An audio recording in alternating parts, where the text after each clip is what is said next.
қойдың тілін түсінетін, қоймен шүйіркелесетін, қойды алыстан танып тұратын Фархат бауырымыздың қорасына обзорға бара жатырмыз. Токейде тұрған сұрақтарды қоямыз. Қалай базарға барғаннан малды қалай таңдау керектен бастап, қандай укол салу керек, ортасында қалай, қордақы дайын болғанын қалай білесін дегендей рациондарын сұрайық. Сөйтіп не керек? Нағыз қой маманынан соның тірлігін сұрап қайтайық. Сіз болайық, біз болайық, бай қуатты болайық. Ассалаумағалейкум қыздар мен жігіттер, қалайсыздар? Мал жандарыңыз аман ба? Міне бүгін біз кімге келдік? Бүгін біз қойдың тілін білетін, қойдың күйін білетін, қойдың жан дүниесін білетін Фархат бауырымызға келіп қалдық. Фархат бауырымыз енді Инстаграмның гүлі деп айтсақ та болады. Өйткені бүкіл подписчиктер, мысалы менің подписчиктерім өзі айтады, қой үйтіп қалды, қой бүйтіп қалды, настроение жоқ, жөтеліп қалды, не істейміз десем, Фархат етке хабарласыңдар, сол айтады. Біз енді маркетинг бойынша, жалпылама, сату, документ бойынша маман болғаннан кейін әр қасапшы не дейді? Шымшық сойса да қасапшы сойсын дейді. Сол демекші, енді бүгін нағыз қойдың қасапшысына келіп отырмыз. Фархат, ассалаумағалейкум, қалайсыз, амансыз ба? Аллаға шүкір. Берекесін берсін, істеп жатқан тірлігін қазір қораны көріп жатырмыз, қойларды көріп жатырмыз. Тупай-тупай көз тимесін. Рахмет. Енді елмен бөлісуге сіз дайынсыз ба? Дайынбыз, әрине дайынбыз. Бәрекелді. Енді біздің формат бірінші 70% адамның өзі. Қалай келді? Неге ол осы бағытты таңдады деген сұрақтар туындайды. Одан кейін 30% енді істеп жатқан тірлігі бойынша. Фархат, енді ел жұртқа бір қызыға, өзің қай жердің тумасың, жасың нешеде, отбасың бар ма, үйленгенсің ба, бойдақсың ба деген сұрақтардан бастасақ. Ассалаумағалейкум. Мақсат ағамыздың оқырмандары және қонақтары, Фархат ет каналының оқырмандары және қонақтары, баршаңызға өзімді таныстырып өтіп кетейін. Бұл жерде танитындар бар, танымайтын кісілер бар. Жаңадан қосылып жатқан қонақтарымыз бар. Мен өзім Түркістан облысы Сайрам ауданы Көлкент ауылында, Қарабұлақтың қасында десем көп адам біледі. Көлкент деген Шымкенттен 30 шақырым жерде, енді шеттегілер үшін айтып жатқаным, батысқа шығысқа айтып жатқаным. Көлкент деген ауылда туылдым. 1995 жылы 65-ші орта мектепті бітіріп, академияда оқыған жоқпын, мектепті 4-5-ке бітіріп, өз маманым негізі механик десе де болады, ходовой часть. Мен жеңіл машинаның ходовой частьінде жұмыс істейтін едім. Соны үйреніп 7 жыл сонымен айналысқанмын. Негізі оны да білетін едім. Жақсы тура осында, иә. Өзіміз мына неде ма? Қатын көпірде ма? Қатын көпірде. Біздің ең енді ана қасқырлар тұратын жерде, сол жерде үйреніп, сол жерде үлкейіп. Содан 2015-те үйленіп. Бойдағы емессің ғой? Жоқ. Қанша бала шағаң бар? 3 бала шағам бар. 11 жыл болды үйленгенімізге. Талай қыздар дейтін болды ғой. Қойға кіргеніміз осы 11 жыл бұрын. Негізі одан алдын армандап жүретін. Қалтада ақшам жоқ. Бар ғой, бірақ жеткіліксіз. Мал базарға кірем, мал алмайм, қой алмайм. Просто кірем де жүрем арасында. Бір кісілер келіп қалса алып берем. Енді қойға қызығушылық датауы сондай, енді орысшасын айтып датауы степені болған. Фанат болған бізі. Барамда қарап жүрем, алып сатарларға қарайым, анаған қарайым, мынаған қарайым. Бір сөйтіп жүрем. Мен аман аласың ба дейді, жоқ, ақшам жоқ, қайтып аласың. Бір қойды аламайм. Содан үйлендім. Үйлену тойға түскенде көп адам біледі оны. Үйленгенде түскен ақшаға 9 бас қой алып келдім. Прям енді келіншегіңіз берекелі десе де болады. Тойымыз берекелі болды ма? Қоймен бірге келді десеңші. 9 бас қой алдым. Сол кезде қанша бағаға алғаным, қандай светте қой, қай түсте қой алғаныма да есімде. Бір қозыл қой, 7 бас саулық алғам. 16 мыңға, 9 мыңнан 7 мыңнан. Сол кезде әлі есімде, 2015-те. Соны алып бордақылап бастадым. Ең бірінші бетін ашқан тірлік қой енді. Естен шықпайды. Содан бастап, әліге дейін Аллаға шүкір қазір келе жатырмыз. Үлкен шаңырақта тұрып бастап 2 жыл сол жақта тұрдық. Одан шығып, осы үйге бөлек шығып, осы 8 жылдан бері бөлек. Өзіміз Қазақстанда Аллаға шүкір, біраз 11 жыл болыпты ғой онда, 11 жыл осы болды, тірлікте иә. жүрген. Сонда міне, қанша 9 бас дедің ғой, Иә, 9 бас. 9 бас қоймен бастаған Фархат бүгінгі таңда қанша оборотында қой енді секрет болмаса көз тимесін. Жоқ, ана қазақта сөз бар ғой, қазақтың малы мен баласын сұрамайды деген сөз. Примерно, хотя бы. Жақсы болды, 10 есеге көбейді алла. Бәрекелді. Жоқ, 100 есеге көбейді. Енді 100 есеге. математикаларыңыз дұрыс қой, 100 есеге деп жатыр. Дұрыс, берекесін берсін. Енді бізде мынау оқырмандарға қызық деп негізі өзіме де қызық нәрселерді қоя беремін ғой. Негізі вот қойды базардан аларда. Фархат, сен ең бірінші неге қарайсың? Қойдың қалай қозы, қошқар, саулық, тұсақ, соны базардан сен алуға бардың. Несіне қарайсың бірінші очередь? Бірінші очередте көз жанарына қарау керек мал. Малдың көзі айтады денсаулығын. Бірінші очередте көзі сүмірейген, уже жерге қарап қалған қой, ол ешқашанда болды. Ол іш дүниесінде бір жері ауырып тұр, или шіріген бір жері, или іріңдеп тұр, или құрт басқан, сондай бір проблемалар болады. Оны мысалға қазір айта аламын, осы 11 жылда неше бас қой өлді.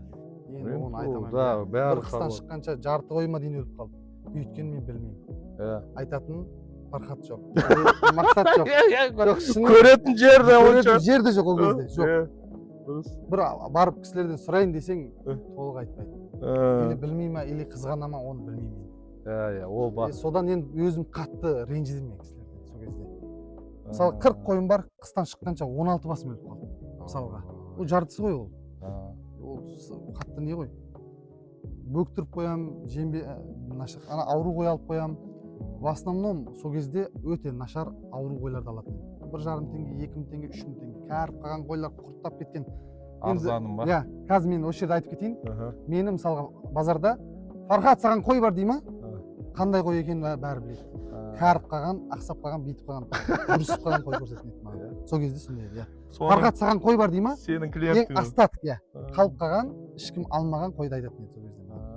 Мен сондай қойды бір 5-6 жылға дейін сондай қой бақтым. Тек сондай қойлармен алысып, құрттаған жазып, өкпесін жазып, ананы жазып. Содан мен бір академияда оқыған жоқпын, ветеринария оқыған жоқпын, еш жерде оқыған жоқпын. Тек практика. Әкелем, өлсе өзім малым өледі. Ананы салып көрем, мынаны салып көрем, мынаған бүйтіп көрем, анаған мына жемді беріп көрем, мынаған мына жемді беріп көрем. Сөйтіп шығып. Енді Аллаға шүкір, қазір ондай шақырмайды. Фархат саған қой бар деген кезде, қазір элитный қойларға шақырады тек, иә. Енді біз бірақ ол қойларды бәрін ұмытып қалмаймыз. Қазір де алып тұрам, 20, 30, 50 бастап алып тұрам. Ішім ашиды, андай нашар қойлар көрсем, аламын да бағам. Бір қораға кіргізбей. Өзім сол уақыт еске шықпау үшін, ана етігіңді асып қой, кейін құтырмау үшін дейді ғой. Сол сияқты бағып тұрамыз. Сондай бар еді ғой, үйге кірер кезде ескі киімді қой, қай жерден шыққанды білу үшін деп. Қазір осы жерде айтып жіберейін. Көрдіңіздер ма? Фархаттың да өзінің басынан өткен тірлігі екен. Адамдар бір-бірінен қызғанады. Мен де айтқаным бар еді ғой, қораларға барам, есікті ашпайды. 125 причина айтады, анау болды, әкем рұқсат бермей жатыр, әйелім ұрсады, или көз тиеді. Көз тимейді. Көз енді кетіп жатқан кезде бәріміз түкіріп кетеміз. Әйтеуір берекесін берсін деп айтамыз. Бір-бірімізден қызғануды қою керек та. Мысалы, мен де қорама келеді адамдар. Көре бер деймін. Не көргің келеді? Бәрін көр. Анау уколдарын да көре бер, малды да көре бер. Бәрін көр. Мынаусы дұрыс емес деп өзім практикамды айтамын деп. Сол себептен қыздар, жігіттер, особенно осы малмен айналысатын жігіттер бір-бірімізден қызғанбайық. Мына Фархат бауырым айтып жатыр, мен де сол ташпиштен өткенмін деп. Мен де содан өткенмін. Енді біз ол обзорды не үшін істеп жатырмыз? Бізді телефон арқылы, YouTube канал арқылы, Instagram, TikTok арқылы біздің істеген қателікті жаңадан бастап жатқан адамдар істемесін, өте үлкен практикасы бар адамдар өзіңмен салыстырсын деп. Ни в коем случае, Фархат бауырымда мен де айтатыным, біздікін жақсысын алыңдар, жаманын сырып қоя салыңдар, иә? Вот, мына Фархат қазір полностью бөлісуге дайын. Ол қойды таңдарда біз көз жанарына қараймыз.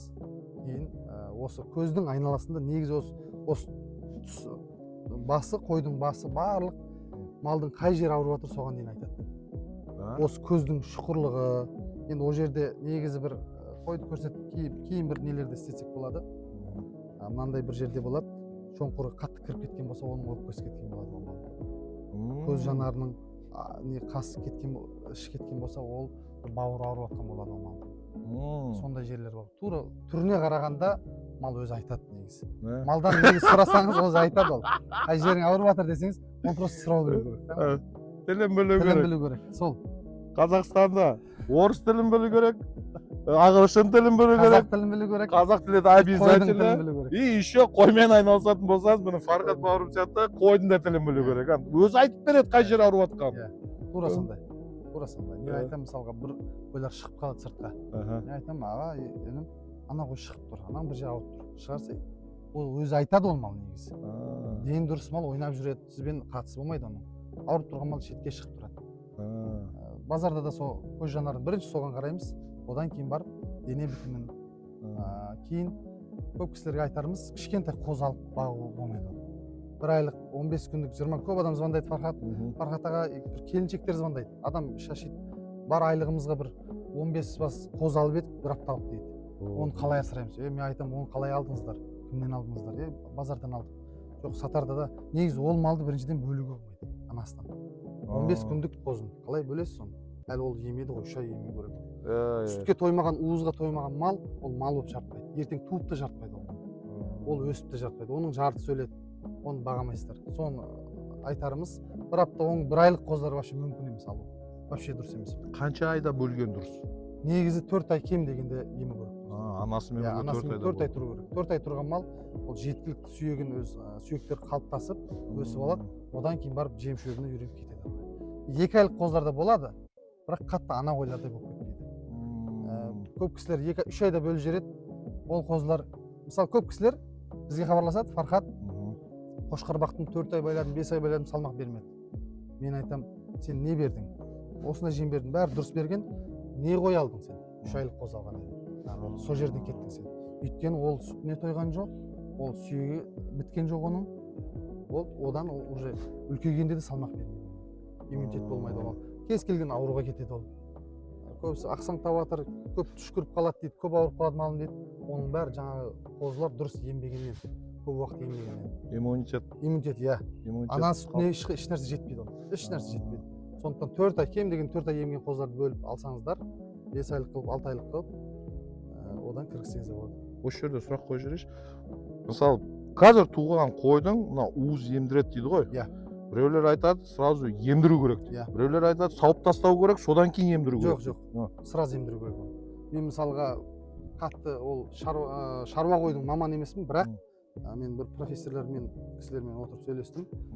Мен көп кісілер біледі, бір қойдың өткенде ауырып қалды да, бауыздап алып, ішін жарып шығарып алдым мен бір қозысын. Жақында сондай случай болды. Ондай көп болады бізде. Оны асырап кетеміз біз. Сол малдың сүтімен асырап кетеміз. 20 күн жетпеген, бір апта жетпеген асырап, Алланың қалауымен болып кетеді ол. Бірақ сол туылған кездегі сол шығатын өзі 1 литр, 1 күндік уыз болады екен. 1 литр ма 700 грамм дейміз ол. Соны емсе, болды ары қарай кетеді ол. Ал тұрып қалған болмай ма? Жоқ, ол сол үшін ғой. Алла тағала ол қалай оны есептейді. Далада 500 мал, 1000 мал жүр. Кім сауып тастайды оны бәрін? Жоқ, ол туыласа өзі емеді. Бүкіл ол табиғаттың заңы. Соны емсе, уыз емген мал, уызға тойған мал, ол ары қарай зор болып кетеді, жақсы болып. Осы тағы да туылған уақытты қай уақыт, мысалы шілде уақытысында негізі ләж болса тудырмаған дұрыс дейді.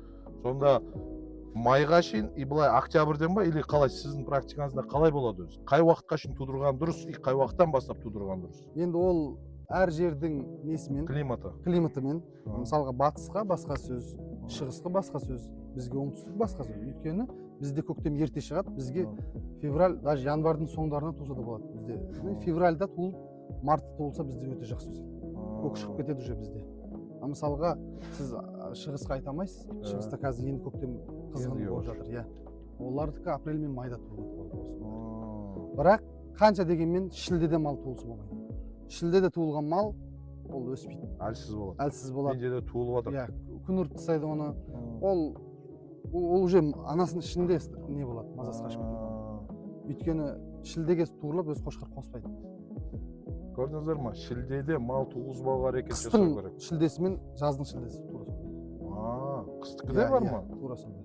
Фархат бауырымыздың практикасымен сөйлеп жатырмық. Біз қазір общий жалпылама Қазақстан үшін деп сөйлемей ақ қояйық. Жергілікті біз өзіміз мына Түркістан, Шымкентте бізде практикада сондай болып отыр. Қыстың шілдесі мен жаздың шілдесіне ләж болса туғызбауға әрекет жасаңыздар. 5 күн, 5 ай, 5 күн ол жетіліп туатын уақыты. Соны санайсыздар ғой, қай уақытта қошқар қойған дұрыс, қай уақытта ол төлейді деп уже санап келтіре бересіз. Рахмет, рахмет. Енді бұл туылу бойынша. Жаңа көздің жанарына қарау керек. Ол бірінші өз сөйлейді дейді.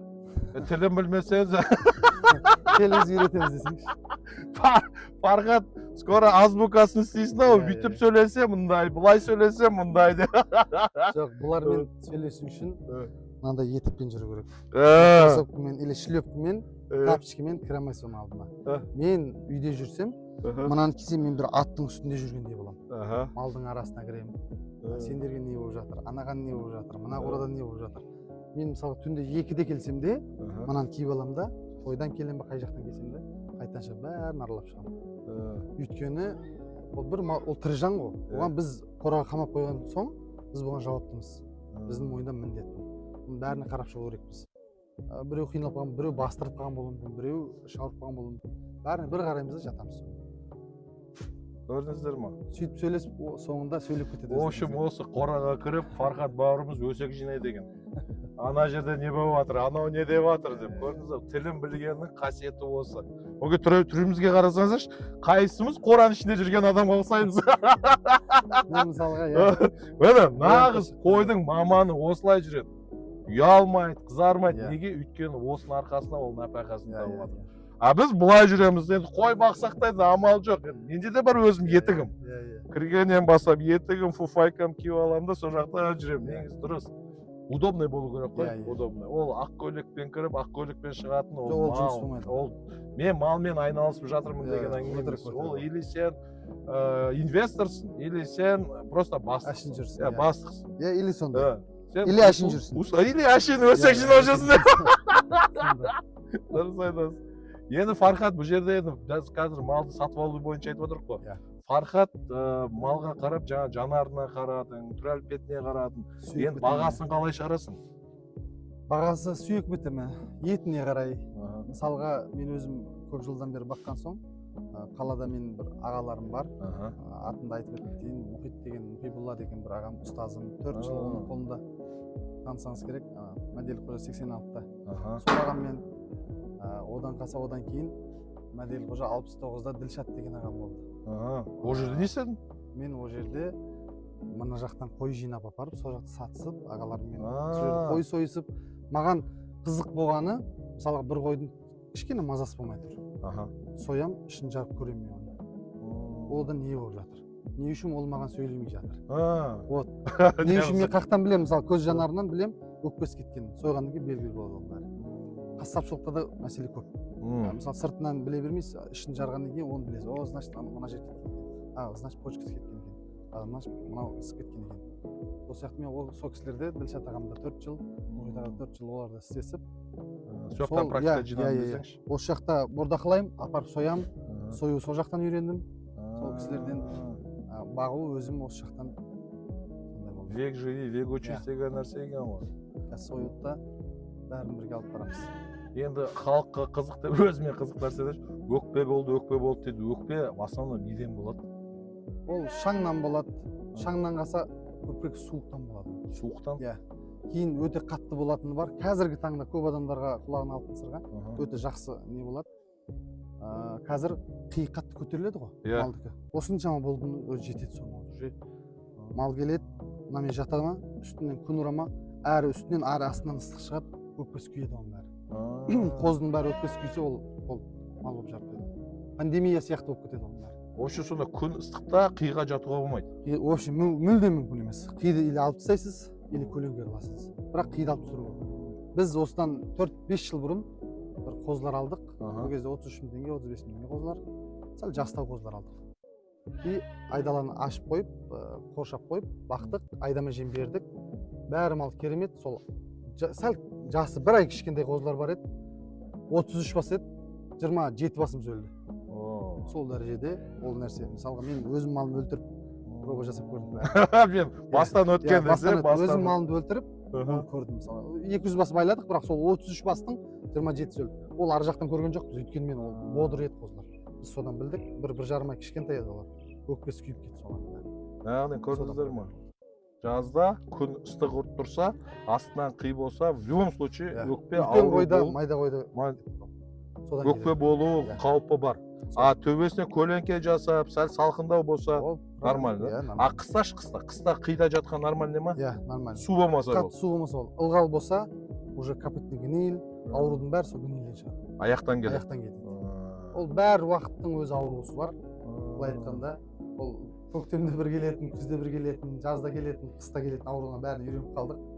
Бірақ барыншасы қыстың күні астын құрғақ ұстайсыз, үстінен су өтпесе болды. Малға қатты ыстық та керек емес. Патологта негізі не болмаса болды. Су өтпесе болды. О қатты.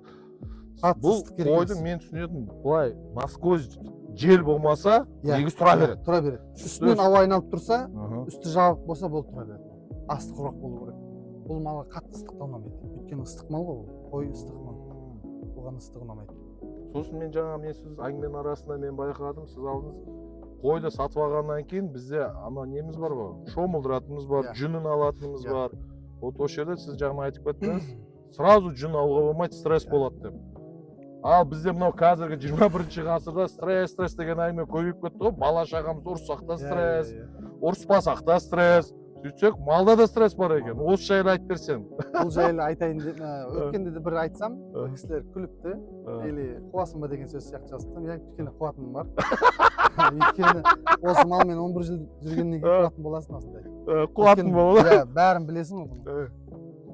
Қозыны мен бағана айттым ғой, 4 ай емізіп ажырату керек. 3 ай ажыратсаңыз стресс болып, содан өзін жоғалтады. Қозы ет тастайды, анасынан ажырағаннан кейін. Стресс сол емес па? Жүнде де тура сондай. Мысалға бізге мал келді, бұл жеріңіз танымайды ол. Жерсінбейді ол. Білмейді ғой ол. Кімсің? Кімсің? Мына ауа райдан білмейді ол. Мысалға шығыстан келді ол. Вообще салқын жерден келді. Бұл жерге ыстық. Ол білмейді не болып жатқанын. Сол кезде келе салып 2-3 күнде жүнін алып тастасаңыз, ол малға ұнамайды. Ұнамаған сөз ол стресс ол. Ұнамайды, уже аппетит ашылмайды, уже ет жоғалтады.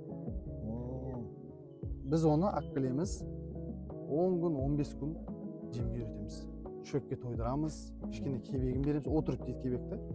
Соны береміз де, кішкене денесіне май жиналады. Мал өз қарындары шығады, сәл тойын сұрап, осы неге суына, шөбіне, жеміне үйренеді, жерсіне еді. Қай жерде болса да. Ол содан кейін барып жүн алып тастаймыз.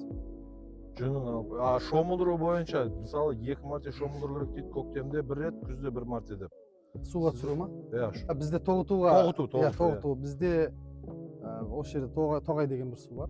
Тоғытуға апарамыз. Жаздың күні біз в основном неде? Стриж кезінде біз көп шомылдырмаймыз. Өйткені әрбір қора, мысалға мына 10 қоран, 20 қоран бір-біріне қоса алмайсыз мал. Қазір осы жерде тағы бір нәрсе айтып кетейін. Бір қора қосу вообще мүмкін емес. Себеп? Мал осы қора мен ана қора, 2 қора мысалға тұр ғой, иә? Бірге тұр. Бір астаудан тамақ жеп тұр. Екеуін өткізесіз, сол мал танып қояды, есінен алып бұның бәрі. Соны уже андай болып кетеді. Соны зорлап, былай айтқанда қинап тастайды малды. Еркек малдарды вообще бір-біріне қосу қиын. 30 бас мынақа бөлдіңіз, 40 бас мынақа бөлдіңіз, болды. Мен кейде келемін де, бір бастар өтіп кетеді ғой. Ана бас қошқар, ана бәрі қап-қара, көп адамға қой ғой бұның бәрі. Мен айтамын, ана қошқар бөлек. Өйткені мына бөтен, ананың бөтенсініп тұр мынаның бәрі. Бір қорада бір тамның астында тұрса да, олар өз иісін алып алады бір малдың. Ол сонымен жақсы семіреді. Ананы кіргіздіңіз, бол 20-30 деген кетті деген сөз. Оны ұрып тастайды, оны сүзіп тастайды, оны қинап тастайды. Қазіргі тілмен айтқанда буллинг. Басқа жақты, просто ашин, бір қора. Сондай нәрселер бар бұның. Мен айтар едім, мысалға қазір шаруашылыққа кіріп жатқан кісілер, бұл қиын емес, оңай деп жатады көп кісілер. Қайдам оңай емес. Бұл оңай тірлік емес, бірақ бұған жең қайырып кірсеңіз, Алла берекет береді. Өз қуат береді, кірісіп, немен кіріссеңіз дұрыс болады. Ал мен айтам, оңай тірлік емес, оңай тірліктің өзі жоқ қой қазір. Бірақ бұл кіре салып бір күнде, бір айда, бір жылда маржа табатын ақша неміз пайда емес. Өзіңізде келіп бағана айттыңыз. 4 жыл дегенде енді пайдаға шығып жатыр. 3 жыл минуста отырдық 3 жыл минуста ойбай 4-ші жыл 4-ші жыл өзім барып қорада жүріп сізде баспасынан сопровождение жоқ, Иә. сол білетін маман жоқ, сондай болғаннан кейін сол болды. солай болды енді қораның ішінде өзің жүргеннен Өзіңіз кейін жүргеннен кейін анадан сұрайсың Иә, мынадан сұрайсың анау вариантты көресің мынау вариантты көресің енді құдай қаласа былтыр нольға шығып биыл енді Иә. міне көңілге келетін бағаға Иә, енді сатып иә. жатыр дұрыс Бізде айтасыз. сол, бізде сондай енді болған. 11 жылдық опыт бар Иә, тем иә. более өзің үйренгенсің енді Фархат бұл жерде мынау қойда бір нәрсе бар да мынау қойға қарайтын адамның қолының майы болу керек деген нәрсе бар вот сол жайлы айтып берсем потому что менде бір қойшым болды қораға кірсе қойларым билейді өлең айтып беретін еді да қозылар секіріп жатады қойлар бүйтіп мен түсінбейтін едім мынаны қалай істеп жатсың депші а тура сол кісі кеткеннен кейін орнына басқа кісілер келді тура сол рацион Иә. сол условия ештеңе өзгерген жоқ просто қарайтын адам өзгерді бірақ вообще қой өзгермейді ғой арық болып тұрды сол күйі өзгермеді сол кезде маған кісілер айтқан еді қарайтын малға қарайтын адамның қойға деген мейірімі болу керек қолының майы болу керек депші сонымен енді қолы май қойшыларды да іздеп жүрміз Бұл жерде қол май дегенде қолыңызды майға батырып кіріп тамақта жем беру емес. иә Бұл өзіңіз айттыңыз, мен енді айтайын деп едім. Малға деген көңілі артықша оның. Мен бір сөз айтамын, постоянно айтып тұрамын оны. Малға жан ашымаған адам адамға да жан ашымайды ол. оны дұрыс айтасыз 100%. иә Малды ұрып соғып жатқан адамды көрдіңіз ба? Жауыз адам сол адам. Қойды мысалға.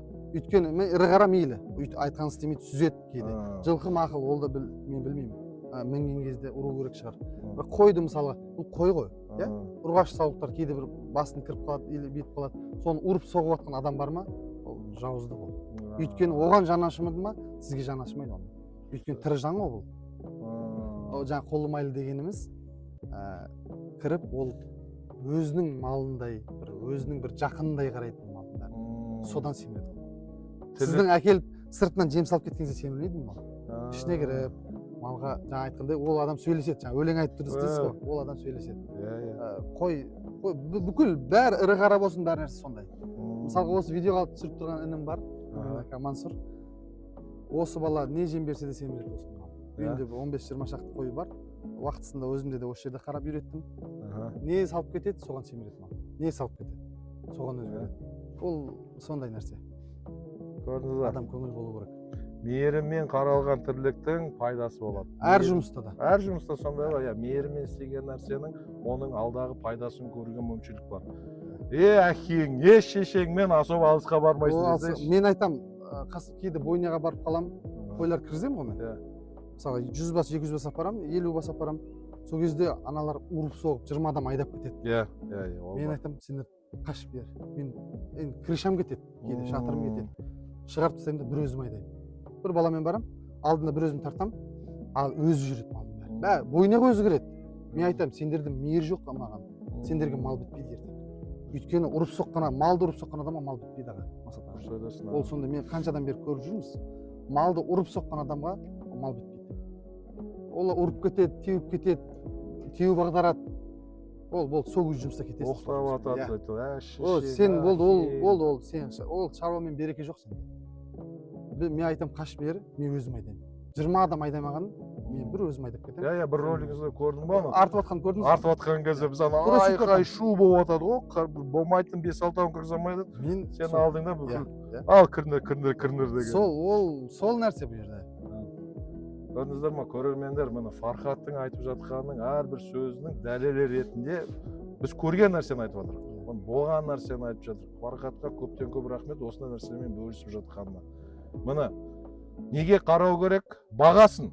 Вот, мен бағасын Фархат. Шығару ма? Шығару бойынша. Мысалы қазіргі таңда міне мен өзім тірі веспен өткенде бір 2 ай бұрын ба килограмм 2000 теңгеден тірі веспен сатқаным болды. Бір роликте көрдім, сенің 2200 деп айтқанды да көрдім, 2500 деп айтқанды да көрдім. Сол мысалы бағаны, ол сенен шыққан баға. Ал енді саған кірерде сен қалай келтіресің? Мысалы ол базарда 2 ақмақ болады. Сатушы бір ақмақ, алушы бір ақмақ. Енді сол ақмақтың бір ортасы бар ғой, сол ортаға қалай келесің? Ортасы дұрыс қой. Дұрыс. Оның ортасы мен таразбен алмаймын. Өйткені мен малды сыртынан білем ғой. Ол неше келе шығады. Енді бір Аллаға мәлім. Ол қанша келе шығады. Енді өзіміздің тәжірибемен айтып жатырмын. Семіргенде қанша келе шығады ол. Қай уақытқа дейін семіре алады ол. Мысалға малды мен көрем ғой. Базар қай жерде болсын, былай малды көрем. Соның маған семірген кез көз алдыма келеді. Сенесіз ба? Мен сондай мысалға бір 100 бас қошқар тұрма бүйтіп қараймын да, соның семірген кезі көз алдыма келеді. Фархаттың тәуіптілік несі бар екен ғой, алдағы нәрсені көреді. Алдағы нәрсе емес, аға. Оған мен не бере аламын? Анализ. Ол маған, анализ ғой енді ол. Ол тәжірибеден келіп шыққан нәрсе. Ол кешегіден келген емес. Вот содан мен оны тараз тартпаймын. Ол тірі салмағында білемін мен оны. И мен сүйегіне қарап, мысалға мынау мал 70 мың теңгелік, мынау мал 80 мың теңгелік. Қазіргі таңда енді килограммен сатса да болады, енді мен білмеймін. Біреулер қалаған, енді айтамайсыз ғой, 2000 теңге. Бұл қазір демократия уақыт, мысалы мен айтам 100 мың теңге сатамын, сіз айтасыз 10 мыңға сатамын мен дейсіз. Ол әркім өз талғамы. Мен өзім малды көріп, сүйек қалыптасып, белдің жуандығы, белдің ұзындығы, аяқтың қалың жуандығы, екі аяқтың кеңдігі, көкіректің барлығы, соған қарап, малдың породасына қарап аламыз. Сол малдар сәл қымбат алсаңыз да, ертең ол пайдаға шығарады. Ертең салмақ 2-3 есе көп береді ол. Анау породасыз малға қарағанда. Енді көрермендерге түсініктіріп қылып айтып кетейін. Фархаттың өзінің алдағы уақытта міне бүгінгі таңға мен, например, 50 мыңға алсам, оған 20 мың вкладывать етсем, ертең күні мен оны 120-ға сата аламын деген оймен айтады екен да. Сол кезде 50 мыңға алды, 20 мың ішіп жемегені бар, 70 мыңға түссе, аршатында 120-ға сатса, анау-мынау шығындармен бір 30-40 мың теңге өзімнің пайдам қалады деп, алдын ала көзқараспен қараймын. Ал енді мынау жаңадан енді сіз сияқты сөйлесе алмайтын, алдағы уақытта анализ жасай алмайтын адамдар қалай алады базарға бар? Ол қандай айтар едім, қандай бағыт берер едім? Былай алсаң примерно саған нормальный болады деп. жоқ, олар именно сіз сияқты алу керек. Жаңа 2000 теңгеден салмаққа болсын. Біз кейде алып келеміз, породасы өте мықты, бірақ сондай қымбат базарлар болады. Алып келеміз 3000 теңгеден түседі бір салмағы. Өткенде 2,5-нан саттық біз. 2400, 2300-ден де саттық, 2600-ден де саттық. Малға қарай. Бізде семірт қойған малымыз сөйтіп саттық. Базардан әкелеміз 3000 теңгеден түседі бізге. Ол бар ғой, ол бәрі маманмын дегеніңізбен базар қымбаттығы ол сізге ештеңе бере алмайды ол. Мен жас мамандарға айтарым, енді болса білетін адаммен барыңыздар базарға. Өйткені базарда екі ақымақ дегеніңіз, бір жақтың ақымағы, ол ақымақ емес олар. Сатушылар ақымақ емес. Қазір телефон бар, WhatsApp бар, бүкіл группа бар, олар етін есептеп қойып, кей адамдар бар үйінде тартып әкеледі малды. Мен соларды білемін. Үйінде тартып әкеледі. Мен айтам, тарттым үйде дейді. Тоқтай тұр, сен айтпай тұр, мен айтам. Осынша шықты ма дейді. Мә дейді, 1 кило осындай дейді, или 2 кило мынандай дейді. Сондай да. Қазір или білетін адаммен шығу керек, или жаңағындай породасы бар, или тірідей салмақпен тартып алу керек. Сол 2000 теңге жақсы баға негізі. Негізі мен де солай ойладым. 2000 теңге жақсы баға. Өйткені 50% берсе сол 4000 теңгеден түсті. 50 бермесе 4,5-нан түсті сізге. Вот осы жерде бір неден айтып кетейік, өткенде маған бір 200 бас қоз қошқар ғой предлагать етті практика бойынша. Қанша сұрап жатсың десем, 105 мың теңге деді. Енді мен видеомен көріп тұрмын ғой. Бопты, окей, килограммын қаншаға бересің десем, 2400 тірі салмаған. Мен айттым, 2000 теңгеден бер, 200 бастың бәрін ала салайын деді. Жоқ аға бере алмайын деді. Енді екінші сұрақ. Қозың 50 килограмм шыға ма деймін? Шықпайды. Жоқ деді, 50 килограмм шығады дейді. 50 килограмм да үлкен дейді. Мен айттым, сен 50 килограмм шығады деп жатсың. 105 сұрап тұрсың. Мен айтып отырмын, бопты, 50 килограмм шықсын, одан көп шықсын, вообще жақсы. 2000 теңгеден санасаң, сол сенің айтқан бағаңа келіп тұр ғой, мен қазір барып, бәрін 105-тен алмай қоян. Общий санайық та қанша килограмм шықты, 2000 теңгеден төлейін десем, ондай болмайды дейді. Двояки да, 2400-ден ал дейді, 50 килограммнан көп дейді, 2000 теңге бермеймін дейді. Сондай нюанстар бар да, соған мен айтып 40 килодан шығады. Енді көрдіңіз ба? Ертең 80 мыңнан айнап қалады. Значит, ол біліп тұр да қаншадан шығады. Біліп тұр ол. Бірақ маған былай беріп жатыр. Еттің бағасымен санайық десем, оған көнбейді. Сөйтіп мен ойладым, что-то екі ақымақ, біреуі мен едім, біреуі сен едің, сен көнбей атсың ғой дедім да. Сол себептен жаңа Фархаттың айтып жатқаны дұрыс, еттің бағасымен негізімен айтатын да сол. Бүгін міне қазір сойсаң, қанша бере алады, соның жартысымен санаш деймін да. Потому что ары қарай сен оның қарайтының бар, вложениең бар, анауың бар, мынауың бар. Енді Фархат, сен бордақы именно ет бағытындағы адамсың ғой. примерно бір қойға қанша расход кетеді? Мысалы 3 ай бардақтайсың ба, 4 ай болып жатыр? Средний. 3 айдан 5 айға 4 ай дей беріңізші. 4 ай. 4 ай. Вот 4 айда қанша расход кеткені былай орташа? Бізде былтырғы жыл 2025 бидайымыз 110 теңге, 120 теңге, 130 теңгедей болды. Иә. Құрама жем өзіміздің рацион жемдер 140 теңгеден болды. Шөптеріміз бір түйікте 12, 13, 15 килограмм 1200 теңге, 1500 теңгедей болды. Ол да 100 теңгеден түсті. Соның бәрін есептеп бір айдағы расходымыз қой басына 10 мың теңгеден кетті. 4 айда 40 мың теңге. Кішкене сәл жастау мал болса 30 мың теңге. Үлкенірек қошқарлар болса 40-45-50 мың теңге. Орташа сауықтар 40 мың теңгеден кетті. 4 айға, мысалы айына 8 мыңнан 12 мыңға дейін кетеді малына қарай. Мына, осы жерде сразу запомнить етіп алыңыз. 8 мың мен 12 мыңның арасында расход бордақылауға бір малға кетуі мүмкін. Бір айға. Бір айға. 3 ай істайсыз ба, 4 ай істайсыз ба, жоқ 5 ай істайсыз ба, уже сонымен есептей бересіздер. Алған бағаңыз, қосқан расходыңыз ертең күні сата алатын бағаңыз. Экономиканы осымен шығарсаңыздар уже болады. 8-12 мың айда. Енді биыл Алла қаласа бидайларымыз, енді Алла тағала жаңбырды жақсы берді. Бидайларымыз өте керемет. Биыл арзандау болады деп ойлаймыз, шамалы. Кішкене биыл бұйыртса бір нәрсе айтып кетейін қазір. Былтыр көп кісілер салмақ шықпады деді бізге. Салмағымыз шықпады қойлардың. Неге екенін оны білеміз біз. Біріншіден кішкене ауру келді. Екіншіден, негізі ол біріншідені жемнен. Былтыр жеміміз асығы ас болып қалды ғой. Нашар болып қалды бидайымыз. Нашар бидай жеген малын салмағы да шықпайды. Нашар жемді жегеннің өзі салмақ шықпайды. Биыл бидайымызда, арпамызда тоқ қой. Жүгерді бәрі жақсы. Жаңбыр жақсы жауды. Биыл салмақ бәрі жақсы шығар. Биыл бәрі бордақылайтын адамдардың салмағы жақсы шығар. Өйткені асықтың жақсысын жеп жатыр, салмағы жақсы шығар. Соған дейін мысалға біз қарадық та, бір жылдар жақсы болды, сол жыл масқара өзгеріп қойды бәрі. Салмақ жақсы берді. Былтыр мысалы 2025 салмақтар онша шықпады. Өйткені жемнің асығы нашар болды. Сондай да бір нелер бар, нюанстар бар. Соны жем алып жатқан кезде де қарау керек.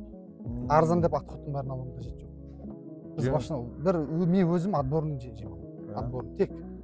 Мусор, ана 5-ші сорт, ананың арзан 10 теңгелік нәрсесі ол керек емес маған. Мен малға сапалы жем беремін да, сапалы ет аламын. Мен влажить етем, аламын одан. Спрос бар да уже. Мен айтам, 20 теңге жедің ба, енді әкел. Ол айтады, болды дейді, сол шығарып береді сол. Мен қанша жесе сонша беремін жемді. Кісілер режиммен береді, осыншама жетеді дейді, жоқ. Бордақы мал, аткорымдағы малдың алдында жем постоянно тұру керек. Норматив, азанда салған жеміңізді кешке дейін жеу керек. Кешке салғаныңызды азанға дейін жеу керек. Азанға кішкене қалдырып қалды ма, азында кішкене азайтасыз. Кешке дейін жеп қойды ма, кішкене көбейтесіз. Бір аз, бір көп, бірақ аш болмау керек. Алдында бірдей тамақ. Бүтін шығып кетті, расходын көбейіп кетті. Сіз расход мынаған алдап бермейсіз қой, ол сізді соңында бір алдайды. 4 ай сен алдайсың, 4 айдан кейін ол сізді алдайды. Ол сізді алдайды. Ары қарай Фархаттың қандай рационы екенін айтатын боламыз. Бірге болыңыздар. Ал енді Фархат жаңағы қоймен қалай бастамасын танысудың бәрін айттым. Жаң күйін білу, сөйлесу, тілін біліңдер дедім ғой. Қойдың тілін білмесеңдер қоя салыңдар дедім ғой енді.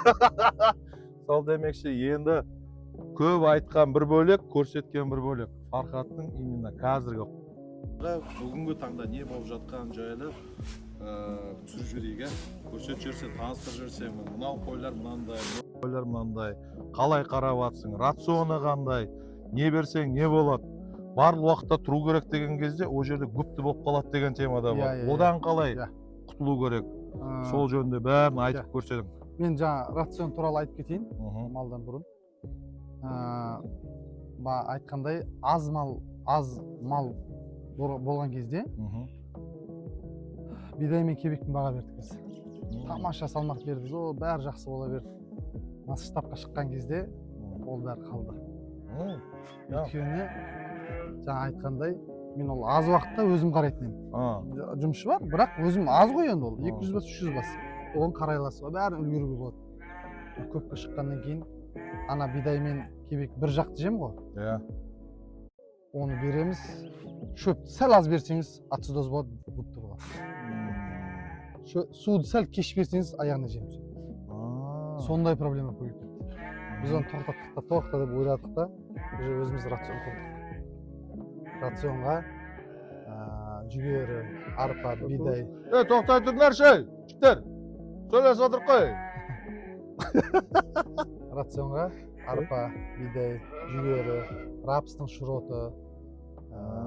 Шыроты? Рапстың шыроты. Сұлы, сондай нәрсе қосып. Оған қоса ас содасын, кормовой сода өзінің. Ас сода емес, кормовой содасын. Тұзын, кальцийсін қосып береміз. Өйткені олардың бәрі процент саташелелер бар өзінің. Мысалы, қай уақытта малға, мысалы қозыға қандай жемнің проценті көп болу керек, қайсы аз болу керек. Оны біз семіртуіміз керек емеспіз, біз оны өсіру керекпіз. Соған рацион жасаймыз. Мысалы, қозының рационы бөлек, қошқардікі бөлек, саулықтікі бөлек. Мысалы, қозыныкі 3 кезең. Рост, бастамасы, старт, рост, финиш. Сонымен істейміз. Өйткені, мысалы, қазір қозыға, 4 айлық, 5 айлық қозыға семіртетін нәрсе беріп қойсаңыз, ол семіретті өспей қалады, ол сізге пайда шықпайды. Ол салмағы шықпайды, сүйек өспейді оны. Ол семіріп қоя қалады. Ал біз оны аламыз да, бірінші өсіретін нәрсе береміз. Сүйегін өсіреміз оны. Ойын созамыз. Жігіт болады, одан кейін барып семіретін нәрсе береміз, одан кейін салмақ береміз. Бәрі сондай. Біз бір жақты жеммен бір 200-300 қойды мақтан бағып жүрдік, енді салмақ масқара шығып жүрді. Май бірақ. Енді қазір массап шыққан кезде оның бәрі қалыпта өзім рацион қойды. Болмайды. Уже ацидоз болмайды. Кейін ол бөгіп қалғанда басында бастамалар бар. Бізде сіздер керек десе, сопровождениемізде таблицаларымыз бар. Басында қанша не беру керек, шөпті қанша беру керек, жемді қанша беру керек. Керек десе береміз, хабарға шықса. Сөйтіп барып, бір айдың ішінде жемге үйренеді мал. Одан кейін барып, алдына жаңағыдай азында салғанбыз. Кешке дейін, кешке салып жазамыз. Сразу болмайды. Айтқан сөзіме қарап, тағы сразу жем беріп қойып, аударып ертесі звондап отырмаңыздар. Не ем бар, бөгіп қалғанға деп. Онда ем бар, бірақ керек емес ол. Фархат, не істедің деп? Айттым ғой сен деп. Ол нормативті айттым мен. Мен уже последствие нормативті айттым. Уже семіріп атқан кезде сондай тұру керек мал. Бастапқыда ол міндетті түрде бір ай ол жемге үйрету болады. 25 күн, бір ай. Бізде профилактикада 28 күн болады. Профилактикамыз мал кіреді, содан бастап ұрылатын дәрілер, уколдар бар. Ол профилактика ғой, уколдар болғанда семірту үшін емес. Оның суықтағанына, оның өкпесі ауырмауына, оның ішкі сыртқы паразиттеріне, денсаулығына соған 28 күн бойы қараймыз. Ол арада кетеді. Бірінші ай чисто үйрену десе? Чисто үйрету, малды үйіңізге үйретіп, солармен әңгімелесіп, өкпең ауырса мынау укол салам, анаған таблеткасын беріп, бір айда жемін үйретіп, и укол дәрісін бітіріп, профилактикасын, одан кейін болып кетеді. Бірінші ай профилактика, екінші ай уже өсіру, үшінші, төртінші ай бордақы, да? Бордақ кезең 4 ай болса, соның бір айында біз жемге үйретіп, профилактикадан шығарып жүрміз. Болды. Арғай жем жеп, қолын жеп, 3 айда семіріп шығып.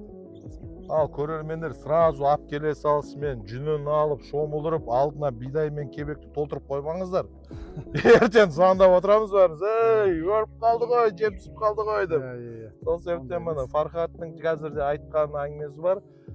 Дополнительно сопровождениеде селам деп жатсыз. Онлайнда, офлайнда істеп жатырмыз. Мына бағасына келсеңіздер, яғни тегін емес шығар енді. Әр нәрсе, әр бейнеттің өзінің бағасы бар. Сол себептен әр адамның еңбегін бағалаған ол дұрыс. Егер де возможность болса, келіп сұрасаңыздар болады, возможность болса онлайн, возможность болса офлайн, бағасына келісіп, Фархат бауырымыз даже сопровождение істеп бере алады. 100 бас бола ма, 1000 бас бола ма, жоқ, без разницы. Специалист, профессионалдың айтып атқан әңгімесі фарқы жоқ деп, алдынан келесің ба, жоқ, артынан келесің ба деп, уже бәрін білем деп. Енді 11 жылдық опыт.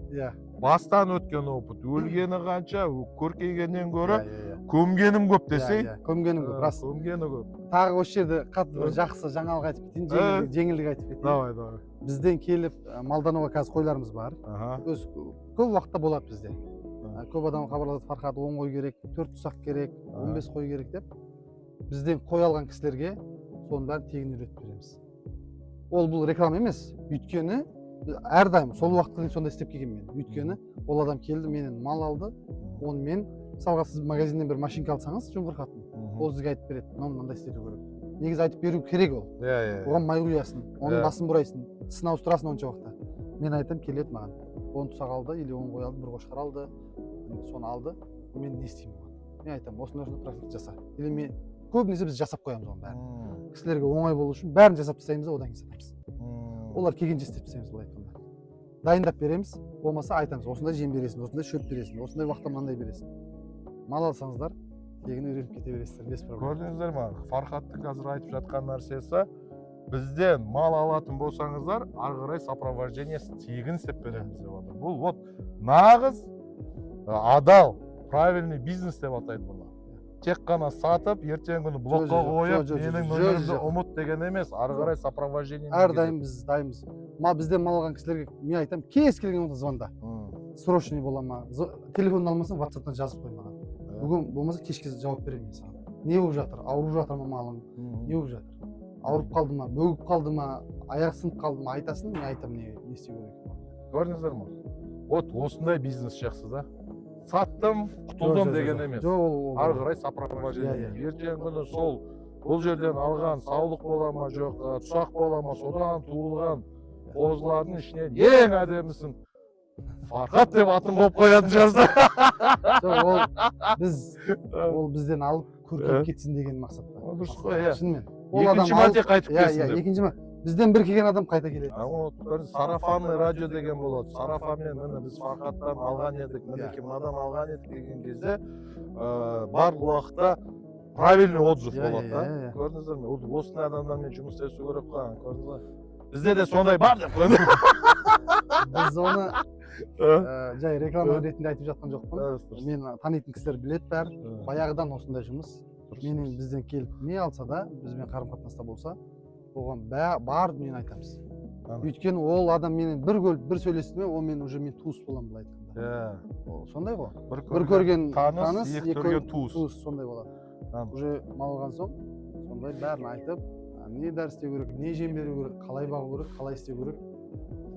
Даже бізге келеді, Фархат маған қошқар керек. Мен айтам, қойдың видеосы бар ма? Иә. Қойын көреміз, қойының түрін көреміз, соған қарай қошқар таңдап береміз. Өйткені ана ұрғашыға қошқарды дұрыс баптамасаңыз, дұрыс қоз түспейді. Мысалы, белі қысқа қойғы ұрғашыға белі ұзын құйрықты қошқар салу керек. Белі ұзын сауыттарыңызға, құйрығы салбырған сауыттарыңызға оған көтеріңкі, белі қысқа ұзаты жуан мал қою керек. Сондай жерлер бар, соның бәрін баптап қойып салып береміз. Көрдіңіздер ме? Осы жерде особенно өздеріңізге сохранить етіп алыңыздар. Дұрыс айтты. Ұзынға қалмай қою керек, қысқаға қандай қою керек. Енді қойдың қасапшысы өзі болғаннан кейін айтқан әрбір сөзіне мен қосыламын, өйткені осы информациялардың бәрін мен кезінде өзім де іздегенмін. Фархат, көптен көп рахмет. Деген әңгімелерді айтып жатсыздар. Енді қораға өтеміз ба? Өтейік. Давайте, Фархаттың бүгінгі таңда не істеп жатыр, соны көрейік. Бізде қазіргі таңда мынандай бір қозылы қойлар бұл жерде бізде.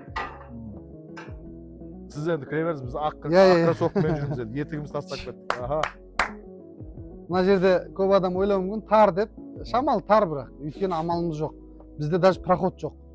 Біз мына қораны соққан кезде әдемілеп соқпадық, бізге удобный қылып соқтық. Қазір мына жерге 33-ке 9-ға 400-500 мал кетеді. Көп кісілер проходымен салады, оған уже 250 қой кетеді ары кетсе, бұндай жерге, бұндай территорияға. Сондықтан біз осындай салғанбыз. Қазір қозыл қойларымыз бар, малданатын. Тұсақ сауықтарымыз бар, малдануға. Қошқарларымыз, ұрықтықтар бар, 15-20 басқа бар. Қалғанын қазір алла қалса осылар біткен соң, қазір ар жақта бордақыларымыз тұр. Олар бір ай, бір жарым, 2 айда шығып кетеді. Жоғары жақта тұр, алма бақтың астында тұр. Бұнау сізде қисарлар ау деймін? Иә, бұлар қисарлар, таза қисарлар.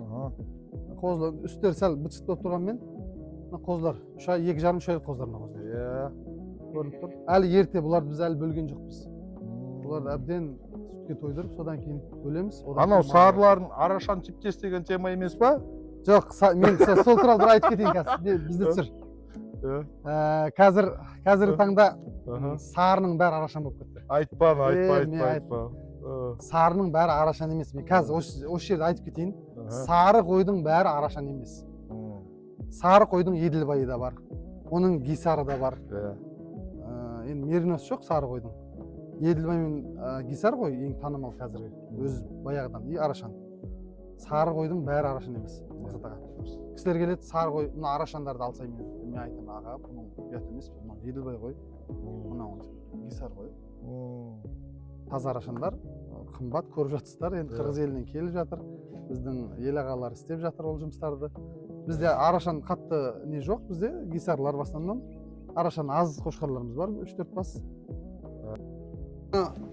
Біз қазір бір жақсы жері, арашанның бір жақсы жері, мен бір айтып кетейін. Қазір бізде Гисарларға қосса, өте сүйегін ірілетіп, бір F1 шығарып беріп жатыр. Бірақ оны ары қарай мен бәрі малды арашан етем деген кісілер, мен білмеймін, олар көп ақша салу керек оған болса. Мен айтар едім, негізі биту керек. Малданам деген адамдар, мал көбейтем, малдың басын көбейтем деген адамдар, біздің Қисар бола ма, мейлі Еділбай бола ма өзінің елінде мысалға. Соны алып, өзінің малын алып, мен масштаб жасаймын, 2000 бас жасаймын, 1000 бас жасаймын, көбейтем деген адамдар, сондай қойды алып, қошқардың жақсысын салу керек. Ол қошқардың жақсы салып 3 жыл, 5 жылда қойдың бәрін тазартып жақсы істеуге болады. Ол саулықтың бәрін, 100 бас, 1000 бас саулықтың бәрін мықты жерден алу қажет емес. Енді қараңыз, бұл жерде мынандай мәселе ғой, біз қазір удобно болса беріңізші десе, удобно болмаса. Енді біз қазір әңгіменің арасында арашанды қосып кеттік қой, енді менде кішкене арашандар жайлы біраз әңгімелерім бар. Қосылатын жерім бар, қосылмайтын жерім бар. В общем, қой шаруашылығын 2 бағытқа бөлген дұрыс. Бәріміз. Ет бағытында селекция. И екінші ол селекция. Селекцияда жүрген адамдардың енді әл-ауқатына, қаржы жағына, қалтасына қарай ала берсін. 100 мың қалама, жоқ, $1 миллион қалама, одан ешқандай гәбім жоқ. Просто сіз мал, мұны Фархат бауырымыз қазір дұрыс айтты, малдың басын көбейтемін, мен елмен жұмыс істеймін дейтін болсаңыз, онда ет бағытында. Өйткені ел сенен ертең күні ет алады. Ал мен жоқ, селекция жағында жүрем десеңіз, онда жаңағы үлкен қаржы салып, жаңағы арашан аласыз ба, байсары аласыз ба, жоқ Қисар аласыз ба, өз еркіңіз. Қандай сумаға алсаңыз да, ол да өз еркіңіз. Өйткені әрбір адам өзінің қаржылық әл-ауқатына, былай айтқанда, көтенге қарап істеген тірлік дұрыс әңгіме. Ол кредитке кіріп, қарызға алып, мен бүгін аламда ертең байып кетем деп. Маған мысалы мынандай әңгімеде бар да, мақсат, мен қазір үйтіп, ақша тауып, арашанды алып, бір сезоннан кейін соның төлдерін сатып бас. Мен деп, жо. Біріншіден сен тілін білу керексің, күйін білу керексің. Ал ертең күні сататын болсаң, сатуды білу керексің. Сатуды білу керексің. Маркетинг, Instagram, TikTok, YouTube елдің алдында жүрген адам болу керексің. Атың болу керек, каналың болу керек. Сен оны базарға апарып сата алмайсың. Қымбат мал бізге базарда шықпайды. Олардың барлығы сарафанный радиомен сатылады, немесе таныс тамыр арқылы сатылады, немесе Instagram, TikTok арқылы сатылады. Мүмкін жаңағы сіздің айтқаныңыз сарының, қызылдың барлығы арашан емес. Бұл жерде бір история, кішігірім история айтып кетейін. Менде де қызыл қойлар бар. Маған келіп, мақсат, мынау қызыл қойлардың барлығын мен аламын. Мен 250 мың теңгеден сатып жатқан саулықтарды 500-ден беремін. Теңгемен. Жай шама дедім, біз арашан деп аламыз. Сөйтіп, арашан қылып сатамыз. Сразу айттым, жоқ, мен сатпаймын жігіттер. Ол досымен қоя салайық, нөмірді удалить ете салыңдар деп. Неге? Өйткені ертең күні қазбалайтын болса, ол итого мен қорама келеді. Қазбалағанда ше, Мақсат аға, бұл жерде ұят қой ол. Бірінші очередте ұят қой ол. Маған бір жігіттер келді, осы сөзіңіз бөлдім. Өзбекстаннан келді. Қошқарларымды алды. Фархат аға деді, мына жерде бір крокодилдің төлі бар. Ірі қошқарым бар да, 1 метрден жоғары. $1 миллион, 2 миллион теңгелік қошқарым бар. Соны айтып, осыны көрсетіп, осының баласы деп айтып бересіз бе деді. Мен айттым, жігіттер, ренжімеңдер, ол ұят. Біріншіден ол Құдайдан ұят. Өзіңнен ұят. ол өтірік қосылған жұмыста береке болмайды. Дұрыс айтасың. Мен айттым братан. Малыңды артып берейін, бағасын түсіріп берейін, келістіріп бәрін етіп берейін. Мен айтқан бағама алмай-ақ қой. Бірақ ана өтірікті қоспай-ақ қояйық. Бір видео ғой негізі. Жоқ, оның артында қанша өтірік жатыр. Иә. Ол ұят болады. Мен қазір ел таныған соң, сізді қазір ел таныған соң сөйтіп шығып тұр сізге. Бізді не үшін ел қалап тұр мақсат аға? Шындықты айтылған соң. Как анализ айтамыз ғой? Мен мысалға айтамын, мынандай қойды алмаңдар, мынандай қойды алыңдар. Ол менен алыңдар демеймін мен. Мынандай алсаңдар, мынандай істеңдер, мынандай істесең, мынандай. Ол әр адамның елдің алдына шыға алмайды мақсат. Өйткені ел қаламайды оны. Мен енді бұл біз мақтанып айтып жатқан жоқпын. Мен ойлаймын, сол шындықты айтқан соң, барын айтқан соң осындай алдында жүрміз. Елдің арасында жүрміз деп айталамын. Ертең күн бір өтірікпен шығып кетсе, интернет все помнит деген бар ғой. Жоқ, ол ақ емес, мақсат аға, ол өзіңізге де ұят қой. Ол мысалы айта сал деген әңгіме бар ғой, айта сал. Айта салмен көркемейсіз. Жоқ. Сол себептен барлық нәрсені ақшаның түбіне жеткен адам. Жоқ. Бүгін бұлай алдап сатып, ертең бұлай көтеріліп, ол бәрі уақытша. Сол себептен сізбен біз шынын айтып, мына Фархат қазір как анализ айтып жатыр, мен жүрмін, как анализ айтып, мысалы маған да айтады, мәке келіп кішкене реклама істеп, қораны көрсетіп, мен айтамын, барайын, әңгіме жоқ. Бірақ сен шындық айтуға дайынсың ба? Қандай шындық дейді? Қаншадан алдың? Бірінші сұрақ. Не істедің и неге сонша қымбат сатып атсың деген сұраққа жауап, оны айтудың қажеті жоқ қой дейді. Мен мәселе сода ғой. Айта аласың ба сен? Міне 100 мыңға алдым, миллионға сатып атырмын. 900 мың теңге менің пайдам деп. Ол сұрақ қояды. Не себептен пайда? Мақұл, мен қарадым, андай жем бердім, мұндай жем бердім, реклама істедім. Егер де сен рекламаң өтіп, ертең күні результат көрсетіп жатсаң, габым жоқ. Может быть, сатқан адам оның болашағын көрген жоқ шығар. А сен көрдің. Сөйтіп сен үлесіңді қосып, определенный суммаға көтердің. А егер де тек қана сату бағасын айтатын болсақ, онда ол әшейін жай ғана реклама болып кетті. Ол уже обзор емес, ол сұхбат емес, ол просто реклама. Сол себептен жаңағы Фархат дұрыс айтады. Егер де елмен, тікелей елмен, анау үлкен селекцияда жүрген адамдар емес, халықпен жұмыс істеймін, ет бағытында мал санын көбейтемін болсаңыздар, мынау Фархат айтпақшы, Қисар, Еділбай, жаңағы Байсары, Дорпер, любой нәрсені асырай бер. Просто самое главное бастамасы дұрыс басталсын. Фархат жаңа айтып шықты ғой, неге қарау керек, қалай беру керек, рационы қандай болады, сол бағытта. Елдің қалтасы көтерілетін жағдаймен істесең, сен масштабқа кетесің. Селекциямен уже қалтаңа қарай. Ала бер қандай болса. Біз бүйтіп, мә саған деп отыра берейік. Не деген адамдар бар екен ғой, не деген бақуатты адамдар бар екен ғой деп. Ол да дұрыс. Қымбат аттар. Бұл селекцияның бір жақсы жағы мақсат. Мен бір қуанған жерім 2016-та басталды бұл нәрсе. 2016-та Анвар Үстемов деген ағамыз бар. Біз бәріміз танимыз. Сол кісі видео шығарып жүрген кезде ол Гисарды шығарып жүрген.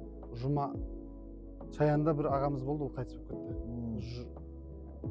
Жұмабай ма, есінен шығып тұр. Солар шыққан кездері. Бұл 2016-та басталды. Содан ет баға көтерілді жаңа қойдым. Әдемі қойдым, бағасы көтерілді. Шаруаға қолайлы болды. Иә, қолайлы. Сондай болды да. Мен бір қуанған жерім, қазір көп кісілердің атарларында қозыларын аласыз ғой. Орда қалайсыз, салмақ жақсы шығады. Мен оған да риза болдым. Селекционерлерге бір кішкене рахметім. Солардың селекциясымен қазір көп адамдар қызығып алып жатыр. 700 мыңға, 1 миллионға, 2 миллионға алып жатыр. Қошқар мысалға Қуаныш ағамыз Мықтыбаев сатып жатыр. Өте жақсы шығып жатыр қазір таңда. СНГ-да былай айтқанда аты шулы шығып. Сол ағамыздың бір уже 4-5 жыл болды, Гүллігер деген қошқар болды ғой. Кезінде 15 мың долларға алынған. 18 мың, білмеймін, сол бағаға алынған. Соның төлдері бүкіл Түркістан облысына тарады. Бірақ содан түскен қозылар салмақты, масқара берді. Енді шыны керек бізге жақсы болды. Ашығы. Қасапшы ретінде бізге жақсы болды. Селекцияның артында сол кісілер мысалы қаражат құйды, ақша құйды. Ана кісілер одан алып та малын жақсартты, ет сапасы өсті. Қозы 20 келі емес, 30 келі шығып жатыр. 30 емес жоқ, 40 келі шығып жатыр. Бордақылап жатырмыз, 60 килограмм ет шығып жатыр. Бордақыда бір жасқа жетер-жетпес тоқтыларымыз 60 килограмм ет шығып жатыр. 75 килоға дейін тіс жармай қошқарларымыз шығып жатыр. Ол селекцияның артында.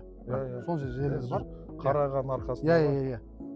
Сол жағы бізге жақсы болды. Мысалға қазір мен барам, 1000 бас қоя алатын болсам, қоза алатын болсам, жаңағы о гүлдерді қосқан, ананы қосқан, мынаны қосқан, соның балдарын қосқан, оның төлдері бәрі сүйегі бірақ. Көрсеткісі жақсы. Мен айтқаным, өздерінің малына жақсы қошқар қосты олар. Түсіндіңіз ба? Содан пайда тапты. Оның бәрін элита қылып арашан қыламын десеңіз, оған малдың бәрін сатып 10 бас алуыңыз керек болады. 1000 бас сатып 10 бас алуыңыз керек. Ол да бар. Бірақ қошқарларды қазір қосқан дұрыс болып жатыр бізге.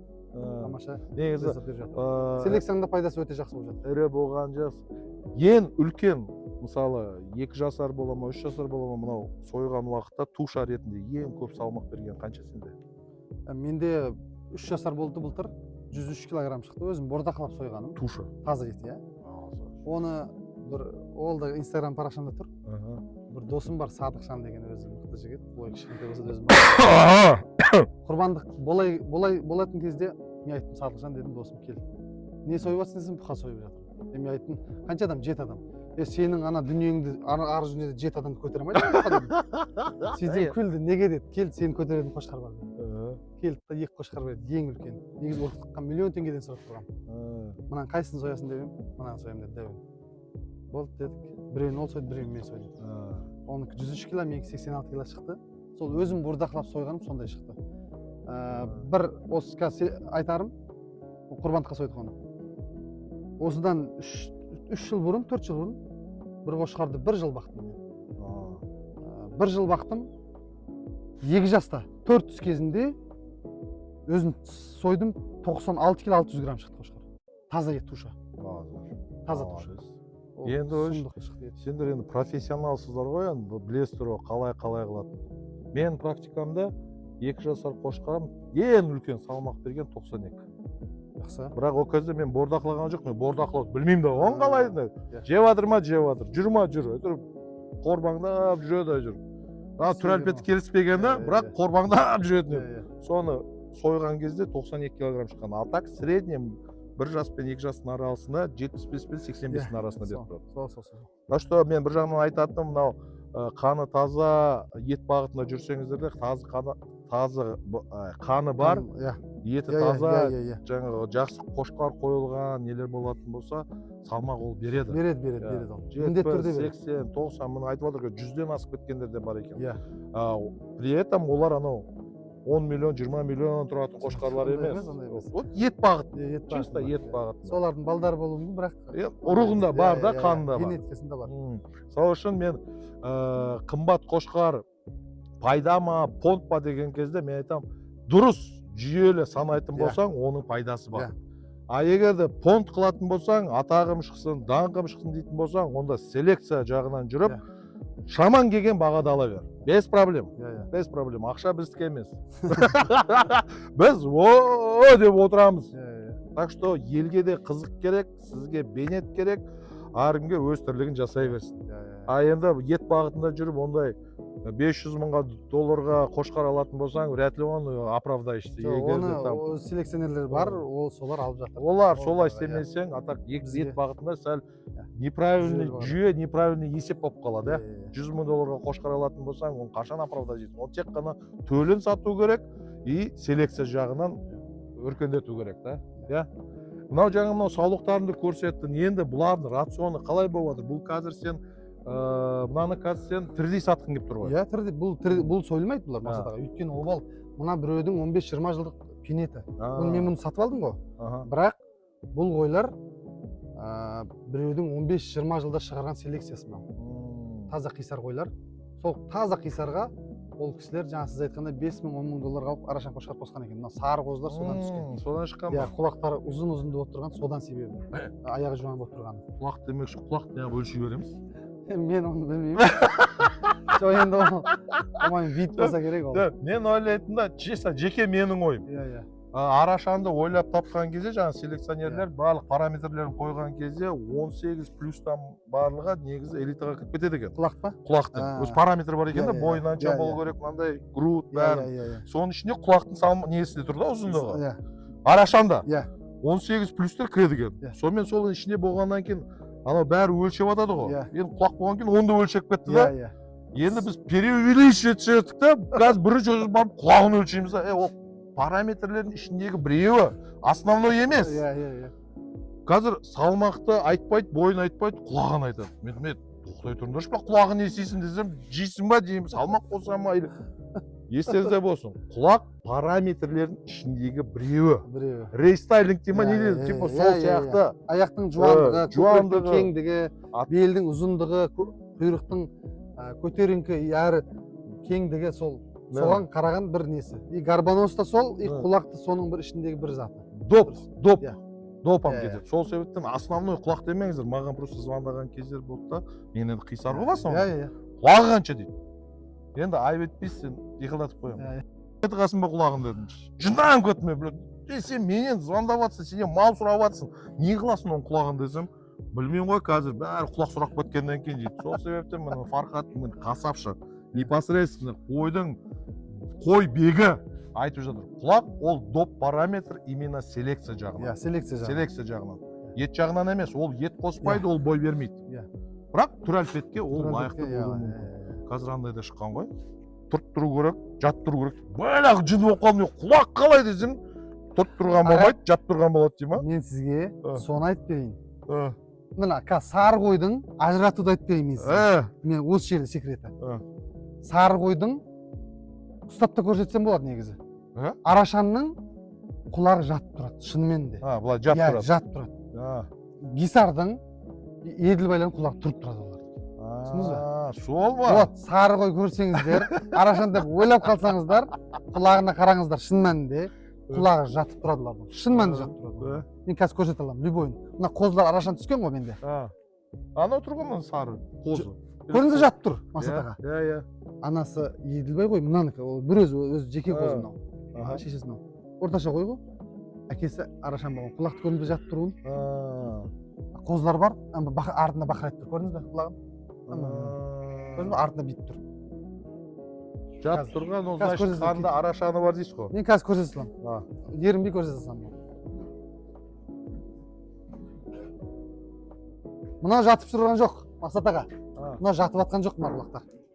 Мына құлақтар жатпайды. Бұл қисардың құлағы мынау. Мына гисардың құлағы. Көрдіңіз бе? Жатып жатқан жоқ. Жатқан қазір бүйтіп тұрады, қазір көрсетемін. Сол ма жатып тұратын? Жатып тұратын сол. Сізден сұрап миды ашып жатқан сол нәрсе. Жат тұрма, тұрып тұрма дейді да. Қойды кім білмеймін, мен әге тұрып тұр деймін. Мен қазір көрсетемін.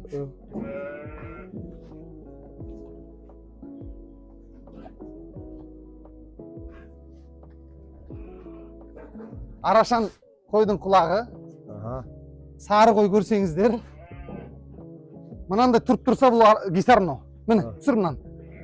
Көрдіңіз ба? Мынау, міне қараңыз. Көрдіңіз ба, Мақсат аға? Көрдіңіз ба? Бұл жатып тұр құлағы. Енді анау құлақты көтеруде проблема ғой? Білмеймін енді проблемасын. Бірақ, сол сары қойдың бәрі Арашан емес. Құлақ қайқиып тұрса, ол гисар или немесе Еділбай. Түсіп тұрса, жатып тұрса, ол Арашан болады. Сары қойды содан біліңіздер. Қазір көп кісілер мына сарының бәрі Арашан деп, кішкене көп кісілерді мазалап жатыр. Сәл дезинформация кетіп жатыр десе. Иә, сондай болып жатыр. Соны қазір көрсеттім. Білетін адамдармен сөйлесу керек та. Мүмкін мынау жаңағы әңгіменің ішінде, енді білмеймін ғой, Арашанның ішінде де бір адамдар шығып қалады да, анасында Арашан ақ болады, түсі мынандай болады. Бізде Арашанның қара типінде көрген бар. Мен Нұртас ағада болған кезде қарасын көрген. Қара типі бар оның. Мынау Арашан дейді. Мен қалай бұны дәлелдеймін десем, мақсат маған дәлелдеу міндет емес. Просто мен білемін ғой өзім. Мен алған кезде оның қоңыр түсі бар, қара да түсі бар, ағы да бар. Бірақ светлый, ағы емес? Светлый. Бірақ светлый просто көбінесе маркетингке, трендке шығып кеткен, рекламаға көзге әдемі көрінгеннен кейін бәрі ойлайды Арашан тек светлый деп. Сол себептен көрдіңіз, Арашанның да қара, қоңыр, светлый, бурый да түрлері болады. Қисарда да сондай ғой, светлый бар, қоңыры бар, каштан цветі бар. Сол себептен біз дезинформацияға кетіп қалмайық. Ұнаған нәрсеңізді алыңыз, көңілге ұнаған. Ол анаған айтты, мынау айтты емес, өзіңе, өйткені ақшаны шығарып жатқан сіз. Дұрыс. Ет бағытында болатын болса, ол жерде уже различие керек емес. Сойған кезде арашан беді, қисар ма еді деп ешкім сұрамайды. Еті таза болса болды. Килограммын сұрайды. Килограммын сұрайды, таза, свежий емес, соны сұрайды. Немен бақтың дегенде. Ана жерде мен қошқарларды көрдім, сол қошқарларды қалай бағыватсың, сол жайында бір айтып кетсең. Рационы қандай, басында қандай еді, қазір қандай, ертең қандай болады? Қошқарымыз уже аз қалды Мақсат аға. Аха. Өз біраз кірген еді. Бұлар құрбан етті сатылып кетті көбісі. Бұл тоқты қошқарлар былтырғы 25-дің төлдері. 25 март, апрельский ма? Апрельскийлер. Майда тоқтылар ғой. Бізге майда тоқтылар. Бұлар қазір күндігіне азында 1 килограмм, кешке 1 килограмм жеп тұрдылар. Осының өзі. Общий ма или сол 1 килограмм ішінде не бар? Общий. Общий.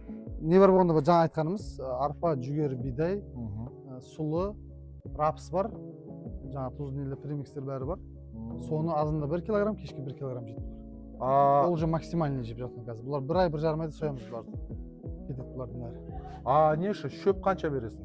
Шөп біз 100 басқа мысалға 4 пресс береміз бір күнде. 4 прессіміз 40 кило болса, сонда 400 граммнан түсіп тұр. Сонда азанда кешке жем бересің, түсте шөп бересің? Жоқ. Азында шөбін саламыз, үстіне жемін береміз. Үстіне салып жүресің. Өйткені ол обедте шөп, ол ана жемдік немен қайрады анау, азында жеген жем. Немен қайрады ол кеусте. Сондықтан шөбін салдық, үстіне жемін салдық, одан кейін кешке тура сондай. Обедті қаралмайды бізде. Су тұру керек болды. 2 мезгіл негіз малға. Обедті вообще қарамаймыз. Суына қарап қоямыз болды. Сондай бар деп. Аралар қан 12 сағаттан ұрасың онда? 10-12 сағат. 10-12 сағат. Мал үйренеді. Бізде почти қазір уже бітіп қалды. Сағат уже 6 болды ғой. Қазір салады, азанға дейін жейді соны. Азанда саламыз, кешке дейін жейді. Бұл уже үйренген малдар. Полный. Мен сенің бір ролигіңде көрген едім, сен просто бидай бар ғой, бидай толтырып тастағаны. Мен жаңа айтқаным, ол қатты кетті ол видео. Қатты кетті. Мен сондай бағам көп уақытта. Қазір ағам үлкен шаңырам, сондай бағатын ағам. Толтырып тастады бидайды, кебек бидайды араластырып. Толтырып тастайды. Өйткені машина аз, 100-150 қой бар. Өзі қарайды. Мысалы кіреді, бәрі қойды қарап шығады. Шөп бір астауда тұрады, тола. Бір астауда тола жем тұрады. Үзілмейді, вообще үзілмейді. Сәл азайымы толтырып қояды. Ол аз кезде дейсің. Мал аз кезде. Көп кезде не айырмашылығы бар? Бұның бәрін үйрете алмайсыз. Bir күн мына қой ұйықтап қалып, тамағын жемей қалса, ертесі мына өледі ана. Көрдіңіз бе? Бір мың малың бәрін тұрғызып шығамайсыз ғой келіп. Ол біреу арып қалуы мүмкін. Уже масштабқа шыққан кезде бидай мен кебек сыр берді. Ал мысалға ағайын туыстарым бар, олардың бәрі сондай әлі сондай бағып жүр. Масқара салмақ береді, бірақ егер мысалға көп малды кішкене ауыртып алсаңыз, уже артқа кетеді. Сонда ол бүгін ауырып, настроениесі болмай, бір нәрсеге қапа болып, 1-2 күн жемей қалып, 3-ші күні ма жеп қойса толтырып. Болды. Ацидоз. Бұл толын кетеді. Бөгет десеңші? Бөгеді деген сөздің қандай несі бар? Біреуі қарнынандай болып қойды, біреуі аяғына түсіп кетеді. Ацидоз ол былай. Асқазанға жем түседі. Сол кезде суды, жем көп түскен кезде суды көп ішсе, ол қорытылмайды да, қорытылмаған соң қан қоюласады. Аяғына жем түсу деген қан қойылады да, мына тұяққа қан бармайды. Содан ақсаңдайды ол. Аяқ үйейді ғой. Аяғыңыз үйіп қалса, бір жақ басып жатып қалсаңыз, тұрамайсыз ғой, жүре алмайсыз. Ол тура сол система болып тұр ойда. Өйткені қан айдап барып жатқан жоқ оған. Қан қойылып қалды. Оның бірінші қанын сұйылту керек. Суын алып тастау керек алдында. Қан сұйылтатын дәрі беру керек. Асқазан жүргізетін дәрі беру керек. Іскен ол газдалған сәл басқашалау болады. Қарны жабысқан ол сәл басқашалау болады. Аяғына жем түсті деген сол ма? Сол, аяғына жем түсті деген аяғына қан бармай қалды оның. Бөгіп қалды дегенш ма? Жоқ, сол бөгіп сол. Бөгіп аяғына жем түсіп, сол жемді көп жегеннен болды аяғына жем түсіп. Аяғына жем түсу деген сол.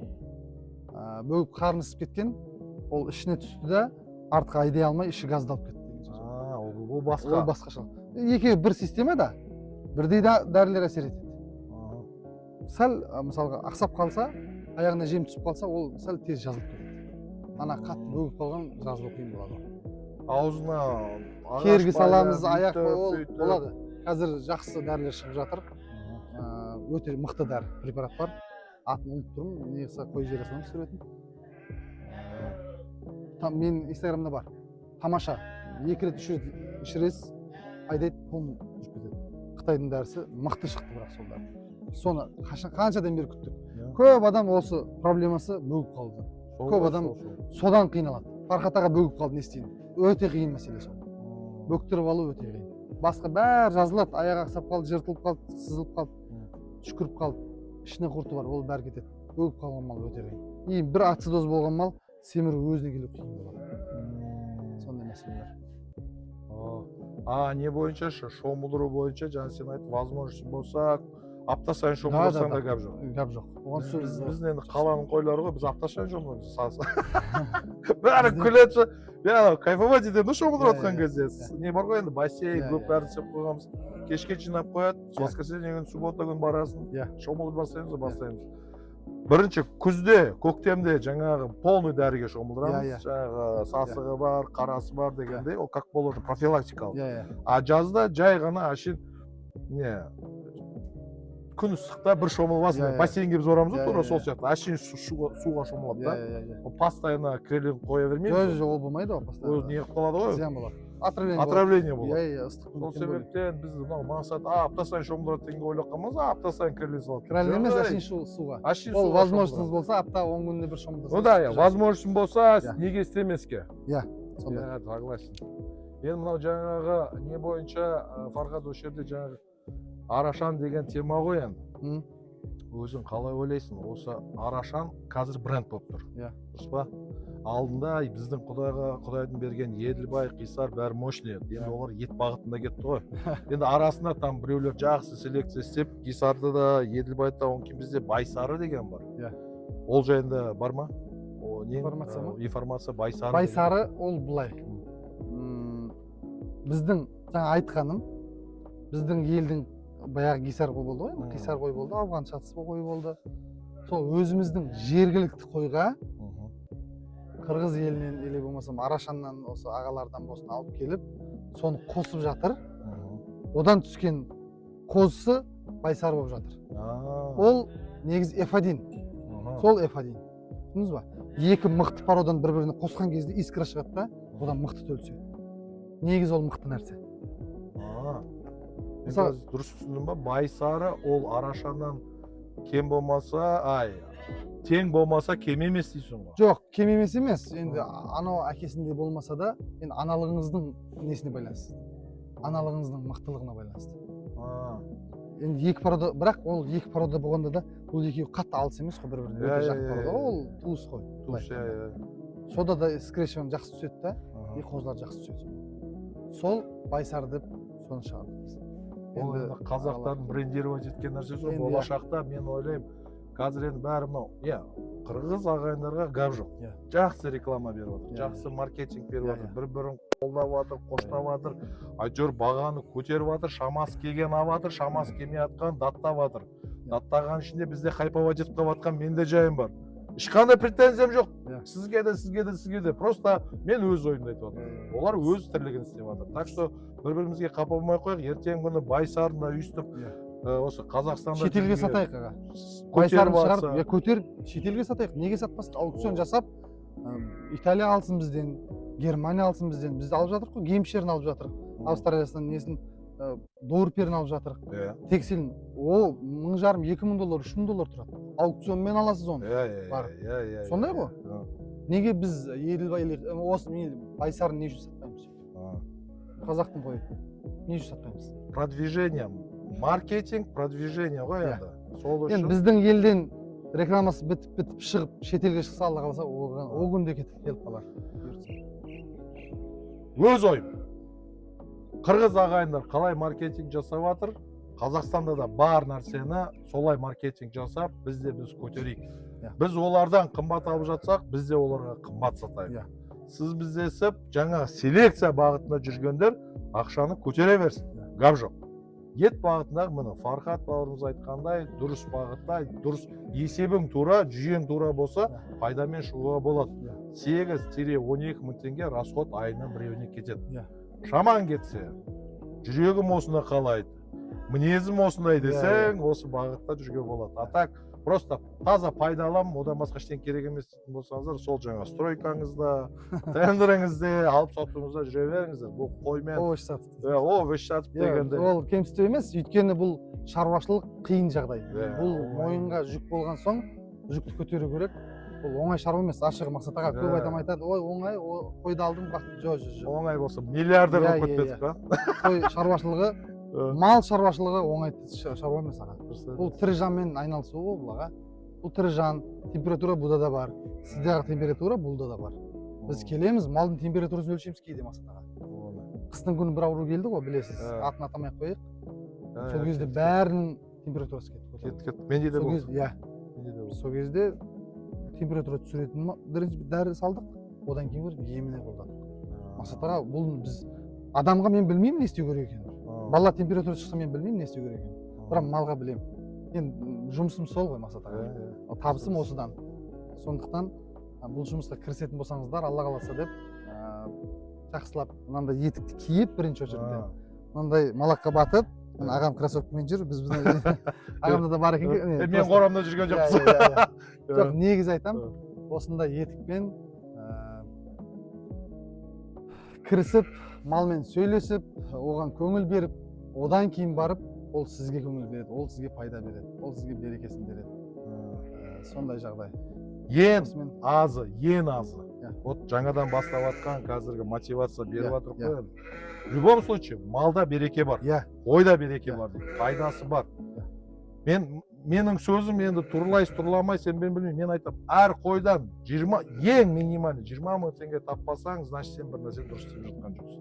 Или алуың дұрыс емес, немесе сатуың дұрыс емес, немесе рационың дұрыс емес, бағуың дұрыс емес. Сол себептен әр бастан 3 ай, 5 ай баққаннан кейін минимум, ол менің сөзім, минимум 20 мың таппасаң, онда бір нәрсең дұрыс емес. Білетін адамдармен жол, білетін адамдардан сұра, білетін адамдармен былай айтқанда дастархандас болды, ақылдас. Вот мен ойым, сіз қалай сол дұрыс па? Дұрыс. Қандай ой? Дұрыс. Әр малда минимум қанша табу керек? Малда 5 кезең бар деп айтамын мен әрдайым. Малда қора дұрыс болуы бірінші очередьте. Оны дұрыс алуың, таңдап сатып алуың, жақсы бағада соның ішіне кіреді. Қымбат алып қойсаң, біреу саған пайда бермейді ғой. Дұрыс породасы бар, дұрыс мал, семіретін малда қою. Үшінші, профилактиканы дұрыс жасау. Төртінші, рацион дұрыс қою. Бесінші, семірген кезде сату. Семірген кезін білу ғой. Сол мәселенің бәрін білмесеңіз, кейде адамдар уақытын өткізіп алады. Кейде адамдар, үш ай бағып қойдым, Фархат жарылып кетті, семіріп кетті. Аға, асықпа, 25 күнде, мына тағы 25 күн бағасын, мына 3 ай қоспағанды қосады. Өйткені сондай уақыт, мен жаңа айтқаным, қозы қошқарды біз 5 ай байлаймыз. Өйткені 4 айдан соң салмақ береді ол. 3 жарым ай байлайды да кісілер қозы қошқарды соям дейді. Ол салмақ бермейді ол. Бермейді Мақсат аға. Өйткені ол әлі жілігі толған жоқ, ол әлі өсіп жатыр ол. Ол қабырға май жинаған жоқ, құйрық тас болған жоқ оның, қабы толған жоқ оның. Қабы толу кезеңі 4 айдан соң болады. Кем дегенде 4 ай болады.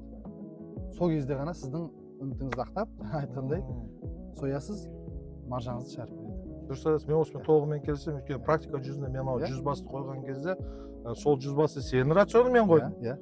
Прямо этапқа бөліп тастадық. Міне қазір бірінші шөппен тойдырақ, потом ананы сөйтіп келдік та, өспейді. Тек ана бой өсіп жатыр да, былай өспейді. Біраз мен былайта бірінші білмедік, анау 7 ай тұрды менде. Білмедік, реально қалай істейтінін білмедік. Жаңағы рацион ауыса берді. Мынау қиын болып кетті ғой деген кезде, ең соңғы бір айда жарылды. Ол керек кезең сол. Өз кезеңіне келген екен да, өсті, енді былай жарылды. Сол кезде, енді семіру кезеңі басталып тұр ғой. Сол мәселе Мақсат аға. Айтып жатқаның барлығы дұрыс. Мен анау сөйлесіп жатып, сұрақтар есіме түсіп жатады ғой. Қошқар, барлық қозалар кезде, енді бұл селекция жағынан болар ма, жоқ, или қошқарлыққа бола ма, бәрі әкесіне қарайды. Мен айтам, тек әкесіне емес, оның шешесіне де қарау керек. Өйткені 70-те 30 болуы мүмкін, 50-де 50 болуы мүмкін, 30-да 70-те болуы мүмкін. Сол себептен бір қошқар тура сондай туады деген ол ондай емес, генетикасына байланысты ол. Генетикасына байланысты ол. Қай жақтың гені мықты болса, сол жаққа қарай жақсы береді. Кейін мен естуімше сол 2 жасар қошқарлар көбінесе сол әкесіне қарап сол өзінің ұрығын көп береді екен. 1 жас 1,5 жастар 50-50 сондай. Ол да сол генетикасына қарап, енді ол генетический вопрос, мен ол шли ғылыми түрлерді онша білмеймін асылда. В общем, енді сізде, менде тек практика жүзінде айтып жатырмыз. Біз анау ғылыми жүзінде біз айта алмаймыз. Сол себептен жаңағы көрермендерге де айтып кететін нәрсе, барлық уақытта бір қошқарға қараудың болмайды. Анасына да қарау керек, әкесіне де қарау керек. Көңілден шығып жатса, уже алуға болады. Атак, мынау қошқардың баласы, ол точно төлі осындай болады деген қатықпаған қағида жоқ. 50-де 50-де болуы мүмкін, 30-да 70, немесе 70-де 30-да болып кетуі мүмкін. Қай жақтың қаны мықты болса, соған тартып кету мүмкіншілігі бар да. Осындай. Так что жігіттер мен қыздар, мінекей, сұрақ айтар әңгіме, мына көрермендерге енді сіздікі, біздікі барлығы осы шаруа жүзінде жүргендер ғой. Қойды туылғаннан бастап етке өткізіліп, ары қарай сатып жібергенге шейінгі этапта сөйлесіп отқан 2 адам. Мінекей.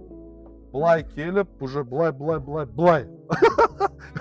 Мына жақтан сатып алып, мына жақтан сатып жібергенге шейін. Так что сұрақтарыңыз болса, айтар ойларыңыз болса, келісетін болсаңыз, келіспейтін болсаңыз, без проблем. Любой нәрсені көтере береміз. Жазған нәрселеріңіз көтере береміз. Возможность болса, жауап беруге де тырысамыз. Құдай қаласа, авторствомен қоямыз. Мінекей, кішкентай Reels ретінде Instagram, TikTok'та қойылады. Үлкен барлық толық сұхбат уже YouTube каналға қоямыз. Оның барлығын ссылкасы ретінде тастап кетеміз, қай жерде көруге болатын. Фархат, жаңадан бастап келіватқан маманға, жас балаға, үлкен кісіге, бірақ жаңадан осы тірлікке келіватқан адамға айтатын әңгімең нені дұрыс істеу керек? Бір мәселе, осы айтқым келді осы. Сіз сұрағыңызды күттім, сұрамасаңыз өзім айтам деп едім. Сұрағыңыз. Обязательно қоямын. Жас болсын, үлкен болсын, малға кірейін деп жатқан болсаңыз, көп адам сұрайды менен, Фархат, қанша ақшамен бастаймын? Бармен бастаңыз. Қалтаңызда не бар? Сонымен бастаңыз. 3 қойға жетем ақшаңыз, 3 қоймен бастаңыз. 5 қойға жетеме, 5 қоймен. 100 қойға жетеме, 100. Бірақ білмесеңіз, бір 30, 50, 70-тен асырмаңыз. Соны айтамын. Жаңадан бастап жатқан. Жаңадан бастап жатқан. Өйткені ақылдасатын адамыңыз жоқ, бағуды вообще білмейсіз ба? 20-30 қой проба. 4 ай проба, 4 ай уақыт итакта өтіп жатыр. Кісілердікі басқа жұмыспен де өтіп жатыр. 4 ай жұмысыңызға барып келдіңіз, малға қарадыңыз, соған кірістіңіз. Пайдасы бар ма? 50 баспаңыз. Пайдасы бар ма? 100 басқа өтіңіз. Өйткені қазір ақшаңыз бар, 300 басты алып келіп тұрып, қарайтын адамыңыз болмаса, или білмесеңіз оны, ол банкротствоға кетеді, артқа кетеді. Сондықтан айтарымыз, 1 қойға жете ма? Жинаңызды 2 қой қылып қойыңыз қораңызға. Кішкене ақша жинап. Бірақ Алла қаласа бір күн келіп, соған қызығып кіріссеңіз, сол мал берекелі болып, сізге 500 бас, 300 бас, 1000 басқа жетеді. Алла қаласа, мақсатқа жетеді. Мақсат демекші, мақсатқа жетеді. Шын мәнінде осы не қарасаңыз да көңілмен қарап, ықыласпен қарасаңыз, мал болады, ол сізге береке болады. Ары қарай көркейіп кетуіңізге, мақсатыңызға жетуге серіктес болады малыңыз. Көрді, Фархаттың айтып отқанымен толығымен келісемін де, және дұрыс деп айтам. Өйткені мен білмейтін адам 2022 жылы ауылда да қой өсірдік қой 20 бас деген оймен сразу 700 бас алып келіп, в общем, келгенше 15-ін өлтірдік, қарап атқанша тағы 5-6-ын өлтірдік, сатып атқанда тағы өлтірдік. Ашық әңгіме, барлық шығын пығындармен бірге 60 000 теңгеден түсті басына экономика бойынша. 4 ай қарағанымыз бар, 4 ай айлық төлегеніміз бар, 4 ай жем шөпке кеткен шығынымыз бар. Итога 4 айдан кейін 54 000 теңгеден сатқанбыз. Так что, міне, білмейтін нәрсеге объеммен кіруге болмайды. Болмайды, мүмкін емес. Шамаң жете ма? 2 ал, 4 ал, 10 ал, 30 ал, 50 ал. 50 ал. Ертең күні определенный бір жартысы, енді Құдай самасын, өліп қалған жағдайда қалтаңа теппейтін, отбасыңа зиянын келтірмейтін экономикасы болатын болса, соған қарап ал. Егерде ертең жаңағы 300-500 бас алып, оның Құдай самасын жартысы бір жағдай болып қалса, ол экономикаға дұрыс емес әсерін тигізеді, семьяға әсерін тигізеді. Сол себептен вообще қайтып қаласың. Малдан қайтып қаласың. Көп баса кірем десеңіздер, білетін кісілермен, ол бізбен или біреумен деп айтпаймын, білетін кісілермен ақылдасып, солармен сопровождениесі болсын, немесе бір үйретіп жүрем бір сындырам деген кісілер болса, қатырам деген кісілер болса, олармен ақылдасып істесеңіздер болады енді. Тек сындырам емес, істеген адаммен істеңіздер. Сразу айтам, сөзбен бәрі сындыра береді. Істеген, басынан өткізген, мынамен көтерген, мынандай ботимен жүрген, етікпен жүрген адаммен істесіңіз. А то там миллион адам бар, мен аспандағы айдап берем деген. Менен сұрайды да, мақсат не істеймін дейді. Мен адам, қалай бай болуды білмеймін, бірақ қалай минусқа кетуді точно білемін де. Так что менен не істеймін деген нәрсені сұрамаңыздар. Менен не істемеу керек. Соны сұраңыздар. Істемей, анау көп нәрсені опығын жетіп қой, даже қораны соққанның өзінде де не деген ақшаны кіргіздім. Қазір отырып қайтадан, мынау дұрыс емес екен ғой депші. Сол себептен бір-бірімен ақылдасып, сөйлесіп, үйреніп, сұрап, қораны соғардың өзінде қалай соққан дұрыс, удобно қалай болады, машина қалай кіреді, боғын қалай тазалаймын, қалай ертең қараймын, родильный бола ма, производство, бәрін сұраңдар. Ал енді білетін адамдарға айтатын, Фархатта өзіңе мыңда бір рахмет, бір ауыз сөзбен звондадым, обзорға барайық дедім, болып келе беріңіздер деп, бүгін келдік. Тықпаңыздар. Білген нәрсемен бөлісіңдер. Біз сонда елде тұрамыз, бізде әлі көп үйренетініміз көп. Ашылмаған нәрсеміз көп. Біздің етіміз, біздің малымыз қазір брендтің қатарында жүр. Сол себептен сіз болып, біз болып, бір-бірімізге үйретіп, шетелге барайық. Мен постоянно айтамын да, соседпен бәсекелестеспе, ауылдаспен бәсекелестеспе, шетелмен бәсекелес болайық. Қосылайық, бірігейік, бір болайық. Бәріміз қосылып, өсейік, өркендейік, шетелге өзіміздің етімізді шығарайық. Мына, бүгінгі күннен бастап, Фархатпен тікелей танысқаннан кейін, егер де ертең күні объемға шығатын адамдарға мен спокойно айта аламын. Менен документті сұрасаң, қалай істеу керек, не істеу керек екен. Малдың тілін білмесең, Фархатқа бар. Бір-екі мәрте қораңа барады, бір-екі мәрте тірлігіңді көреді, может сопровождениеға алады, может быть келсет, сөйтіп, объемға шығуды нұсқа береді, қалай шығу керек екен. А менің дәріптейтінім объемный тірлікпен жасайық. Ертең Құдай қаласа, үлкен ағалар, үлкен кісілердің арқасында экспортқа шығамыз, бізден тек ет керек болады. Дұрыс па? Дұрыс, Фархат. Мыңда бір рахмет, шақырғаныңа рахмет, сұхбат бергеніңе рахмет, бөліскеніңе рахмет. Өзіңізге де рахмет, осындай келіп, осындай халыққа үлесіп жатсыз. Барынша мен ойлаймын, бұл шығып жатқанымыз өзіміздің қалта үшін емес, мен өзім солай ойлаймын Мақсат аға. Өйткені өзіміздің қалта ғана болса, басқа да тірліктер жасайтын едік. Бір үлкен ағам бар менің. Былай айтады маған, бір столда отырмыз. Үлкен ел ағасы ол, Қазақстанда ел танитын ел ағасы. Былай отырып, жай айтады. Фархат дейді, баю үшін дейді, шаруашылықпен айналысу керек жоқ дейді. Онымен сен байып, миллиардер, ол ананы айтып жатыр ғой, миллиардер болуды айтады. Оған басқа жұмыс істеу керек. Сондықтан бұл шаруашылық біздің Алла қаласа алдағы уақытта бірақ өте өркейіп келе жатыр. Осыны біз Алла қаласа миллиардтарға, миллиондарға шығарайық. Масштабқа. Масштабқа шығарайық.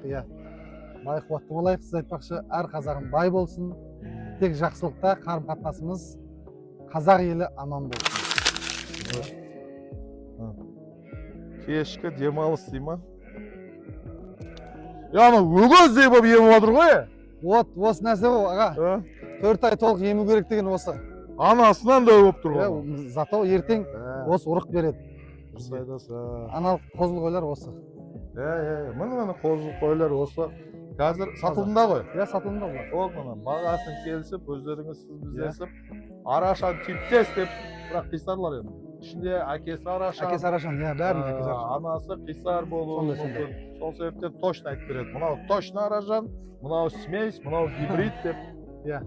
Қоражай, енді өзіне удобный қоражай болғаннан кейін, осы жерде напақасын көріп атқан жайы бар. Мынау бізде ұрықтыққа қошқарлар. Мақсат аға, мынаның ішінде бір мақтанатын бір қошқарымыз бар. Айтпақшы, өзіміздің қара қошқар, бірақ бағасы бір чанган мықтысы. Бір көрсетіп кетейін соны сізге. Бір найза атты. Мансур, Светня. Найза атты қошқарымыз бар Мақсат аға. Не? Қазір шығар Аслан. Шараспа. Мына қошқар енді бір көріңіз де, қанша жаста екенін бір айтсаңыз болады өзіңіз. Бисмилла. Бір әлпетіне қарасам, мен тісін көрген жоқ, где-то бірден асқан ау деймін. Или 1,5 ба? Жоқ, бірден асқан, дұрыс айтасыз Мақсат аға. 2 тіске шыққан, иә. 16 айлық қошқарымыз. Бойы метр. Тірі салмақ қазір өлшемедік. Жай кебекпен немен тұр. Енді сұлымен арпамен беріп жатырмыз. Қошқарымыз бір чанганның бағасы аға. Бір чанганның бағасы. Бірақ бұл қошқар чанган қанша тұрады қазір? 2 тіс. Бойы метр. Бүкіл параметр келіскен. Өзіміздің қара қошқар. Ол бізде несі қандай не? Парад? Әкесі Афган, анасы Гисар ғой. Гисар, Афган, араласқан. Иә. Бір чанган. Бір чанган аға. Новый чанган ба, новый чанган ба? Новый аға. Бізде бір осы ғана, басқа қошқарларымыз арзан. Бір осы ғана енді бір 11 жылда айтайын мен аға. Бірінші рет осындай қошқар болды менде. Иә. Мынау негізі қазір сізге білмеймін, кішкентай көрініп отқан шығар, бірақ бой метр, 1,5 жаста ол уже вышка. Бой метр мынаның. Олы, көрдіңіз бе? Әр адамның өзіне сүйер бір нәрсе. Негізі әр қорада бір флагман қошқары болады. Бізде осы. Сіздерде осы найза деген найза атты қошқарымыз. Флагманыңыз ғой. Бәреке. Бұл берекесі. Сіз айтпас құлағы 21,5 сантиметр. Мақсат аға. Бас гарбаноз, құйрық көтеріңкі, бел ұзын, жуандығы бәрі жер келіскен қошқар. Енді көрген адам біледі. Мына Фархаттың қорасындағы флагман, егер де келісіп жатсаңыздар, хабарласуға болады. Чанганның кішкене мінілгенде болады десеңіз. Чанган айтып. Жақсы. Ана қошқарлар не болып жатыр? Ол қошқарлар 1 миллион теңгелік қошқарлар аға бұлар. Қымбат емес, қазір 1 миллион қымбат болмай қалды ғой. Енді анау арашаннан кейін недерінде білмей қалдық. Иә, мына қошқар мысалға Қуаныш ағамыздағы миллион атты рекордсмен қошқардың немере төлі мынау. Сондай крокодилдің немере төлдері бар. Енді қазір атақтылар шығып кетті ғой. Бірден бірі өткен десе? Иә. Осылардың бәрі 1 жасар, тек мынау 3 жасар. Қалған бәрі 1 жасар қошқарлар. Мынау 3 жасар. Қошқар ұрықтыққа бұлар? Ұрықтық бұлаң бәрі ұрықтық, иә. Келсе, бағасы қай бағадан қай бағаға шын? Бізде 300 мың теңгеден миллионға дейін бар. И жаңа бір қошқарымыз машина. В общем, негізі Фархат інімізге чанган керек болып тұр, жігіттер. Чанганы артық болып тұрғандар болса сразу келді. Өзі ескі машинамен жүр десеңші. Атақты Фархат неге чанган мінбеске деп қойды. Анау не ғой? Фархат осы жерде бір айтып, мына жерде не қылсыншы? Түсіре берші ары қарай. Фархат, мынау бір сұрақтың ішіндегі жаңағы бізде мынау енді көрмелерге қошқарлар дайындаймыз ғой. Ашық әңгіме, қошқардың барлығы өз-өзімен жүрген қошқарлар емес. Көбіне. Оған витамин береді, бой өсіретін береді, салмақ қосатын береді, түрлі химикаттарды береді. Өзің қалай ойлайсың, сол химикатпен жүрген қошқардың ертеңгі күні ол пайдасы бола ма төл алуға? Или қалай? Енді сен іште жүрсің ғой. Мен Мақсат аға енді ол кісілер не беріп жатыр мен білмеймін. Өйткені мен білесіз көп араласпаймын ғой. Өзім бағытыммен, ет бағыты болсын, аналық болсын, өзім шамаласып жүремін. Бірақ өзім істететін витаминдерім өте арзан бағадағы витаминдер. Өйткені малдың аппетиті жақсы болса, оған витамин керек емес негізі. Тамақты жақсы жеген мал болды өзі өседі оны. Тамақты жақсы жеген. Оған күтімі жақсы болу керек Мақсат аға. Негізі малды өсіру үшін күтім жақсы болу керек. Үлкен салмақтағы мысалы 200-230 килограммдық қошқарлар жоқ Мақсат аға, олар өз сүйектері ауыр қошқарлар. Енді оларға дальше больше не беріп жатыр мен білмеймін. Бірақ мойындау керек, сүйек жуан. Қошқарлардың сүйектері жуан Мақсат аға. Алар ертең қойға түсала ма? Ол көбінесе оларды қолмен ұрықтандырып жатыр қазір. Қолмен ұрықтандырып жатыр. Бір қошқар қанша қойға түсалады? Мен көрген 500 басқа салып жатыр. Ол қолмен ұрықтандырғанда. Қолмен. Неші? Табиғи болса 30 бастан 60 басқа ары кетсе 60 басқа даже жете алмайды. 40-50 басқа өйткені қашыра береді, бірақ уақыт созылып кетеді. Туу мерзім созылып кетеді. Біз қазір өзіміздің практикада мен өзім қошқарларды 25-ке бөлдім. Әр қошқарды 25 саулыққа қойып, и осы бір айдың ішінде теманы жауып тастадым. Бір айда жабады ол. А егер де жаңа сіз айтпақшы 50-ге де 100-ге де вот басынан мен ғана айтатын 100-ге шамасы жетпейді, шамасы жетеді, просто уақыт керек. Уақыт керек. Ол созылып кетеді ғой. Ол 3 айда беруі мүмкін, 4 айда беруі мүмкін, сол 100 саулық, бірақ созылып кетеді. Сол себептен біз бөліп тастадық, 20-25-тен қойдық та, болды, осы бір айда теманы жауып, ертеңгі күні бәрі бір уақытта төлдесін деп. Болды. Басынан 40 күн жасайды адамдар. Көрдіңіз ба? Сол 33 басқа есептейді. 100 басқа, 3 басқа шығады. Сол 40 күнге туады соның.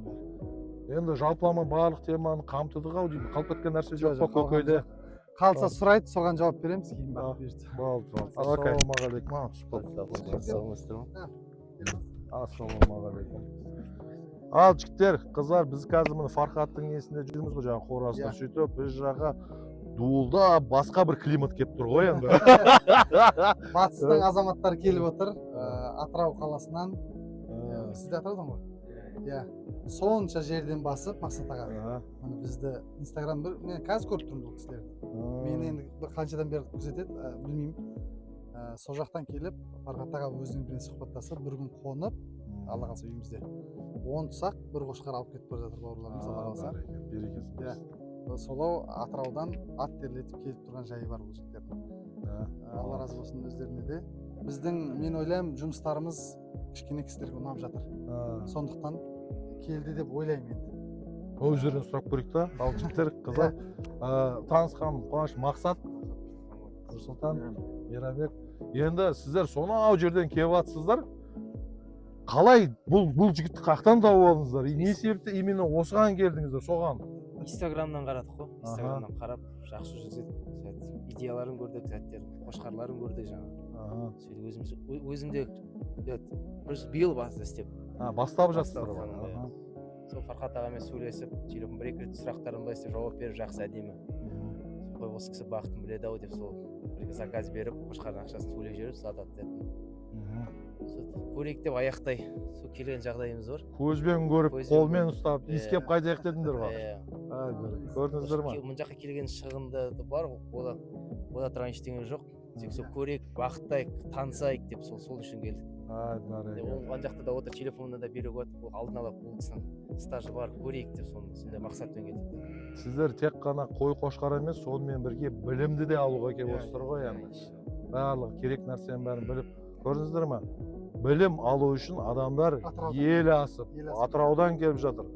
Біз болсақ мына жерде отырып бір-бірімізден қызғанып, сұхбаттасуға есік ашпаймыз. Қойыңыз, аштап қойын. Мақұл, берекесін берсін. Осы негізін көрдіңіздер ма? Ел жұрттың арқасында, Инстаграм, ТикТоктың арқасында біз біраз адамдарға танымал болып жатырмыз. Осындай танымалдылықпен, шынайы, өтірік соқпай, шын сөзбен адамдардың ой өрісін өзгертуге болады. Адамдар саған сенеді. Сенген адам саған келеді. Бүгін келеді, ертең келеді, қайтып келеді. Сол себептен өтірік сөзді қоспаймыз, лапша ілмейміз, бірге таза бизнес жасайық. Мынандай ғой, Мақсат айтты ғой, задатып 100 000 теңге деп. Мен айтам, 500 000 теңге алсын. Бұл телефон, Инстаграммен көргенде қандай адам екен біліп жатыр. Сенімділігі.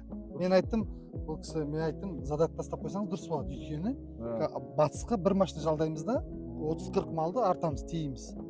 Ол жаққа барып, біреуге, 10 біреуге соны 100 000 тастап қойсаңыз, мен сенім болып отырам. Өйткені мен басқа клиентке сатпаймын ғой. Машина толған соң бұл сатамаймын. Сөйтіп едім, қошқардың ақшасын төлеп қойдым, 500 000 теңге болып аудардым. Бір бұл кісі емес, көп кісілер қазір осындай алыстан алдырып жатыр. Кемеген кісілер көп қазір бізге. Қазір мен түрімді көретін шығар, мен оларды көрмегем. Бірақ бір жылдан бері қоя алатын кісілер бар. Фархат сал жер, өзің сал жер дейді болды. Негізі бір айтып кетейін, ең қиын нәрсе өзің таңдап бер деген мал. Өйткені сен өзіңмен өзің алсасын. Сен иманыңмен, сен өтірігіңмен, рас шындығыңмен, сен уже саған сенген соң, сен уже мойнынан қарыз ол. Лучше ана жерде тартысып сенімен таласып таңдап алған дұрыс маған. Маған сол жеңіл мақсат. Маған жеңіл. Өйткені мен оның сенімділігін мойныма алған соң, ар жакта уже мен тырышам. Өйткені мен малдың бәрін қай жақсы екенін білемін ғой. Мен уже жақсы шығармын. Сондықтан рахмет баршаңызға. Барынша көңілдеріңізден шығамыз деп ойлаймыз, Алла қаласа. Енді 100 адам келсе, 98 адамға сатып жатырмыз қойымызды, беріп жатырмыз. Енді 2 адамға сатамағанымыз, бере алмағанымыз ол біздің проблема емес деп ойлаймын. Өйткені енді бәрі адамға жағамаймыз. Баршаңызға рахмет. Байқуатты болайық. Ел болайық, жер болайық, бірге болайық. Объемға шығыңыздар, объемға. Құдай қаласа, тірідей сатсаңыздар, тірідей сатасыздар, етпен сатсаңыз, еттей сатасыздар. Ең болашақтағы істейтін нәрсеміз ол экспорт. Қазақтың етін, қазақтың малын бренд қылып шетелге шығарайық. Сол жөнінде жұмыстар жасап жатырмын. Танысқаныма қуаныштымын, берекесін берсін. Не деген сұхбат болды. Сіз болайық, біз болайық, пайдалы іспен айналысып, бай қуатты болайық. Ай, базар жоқ.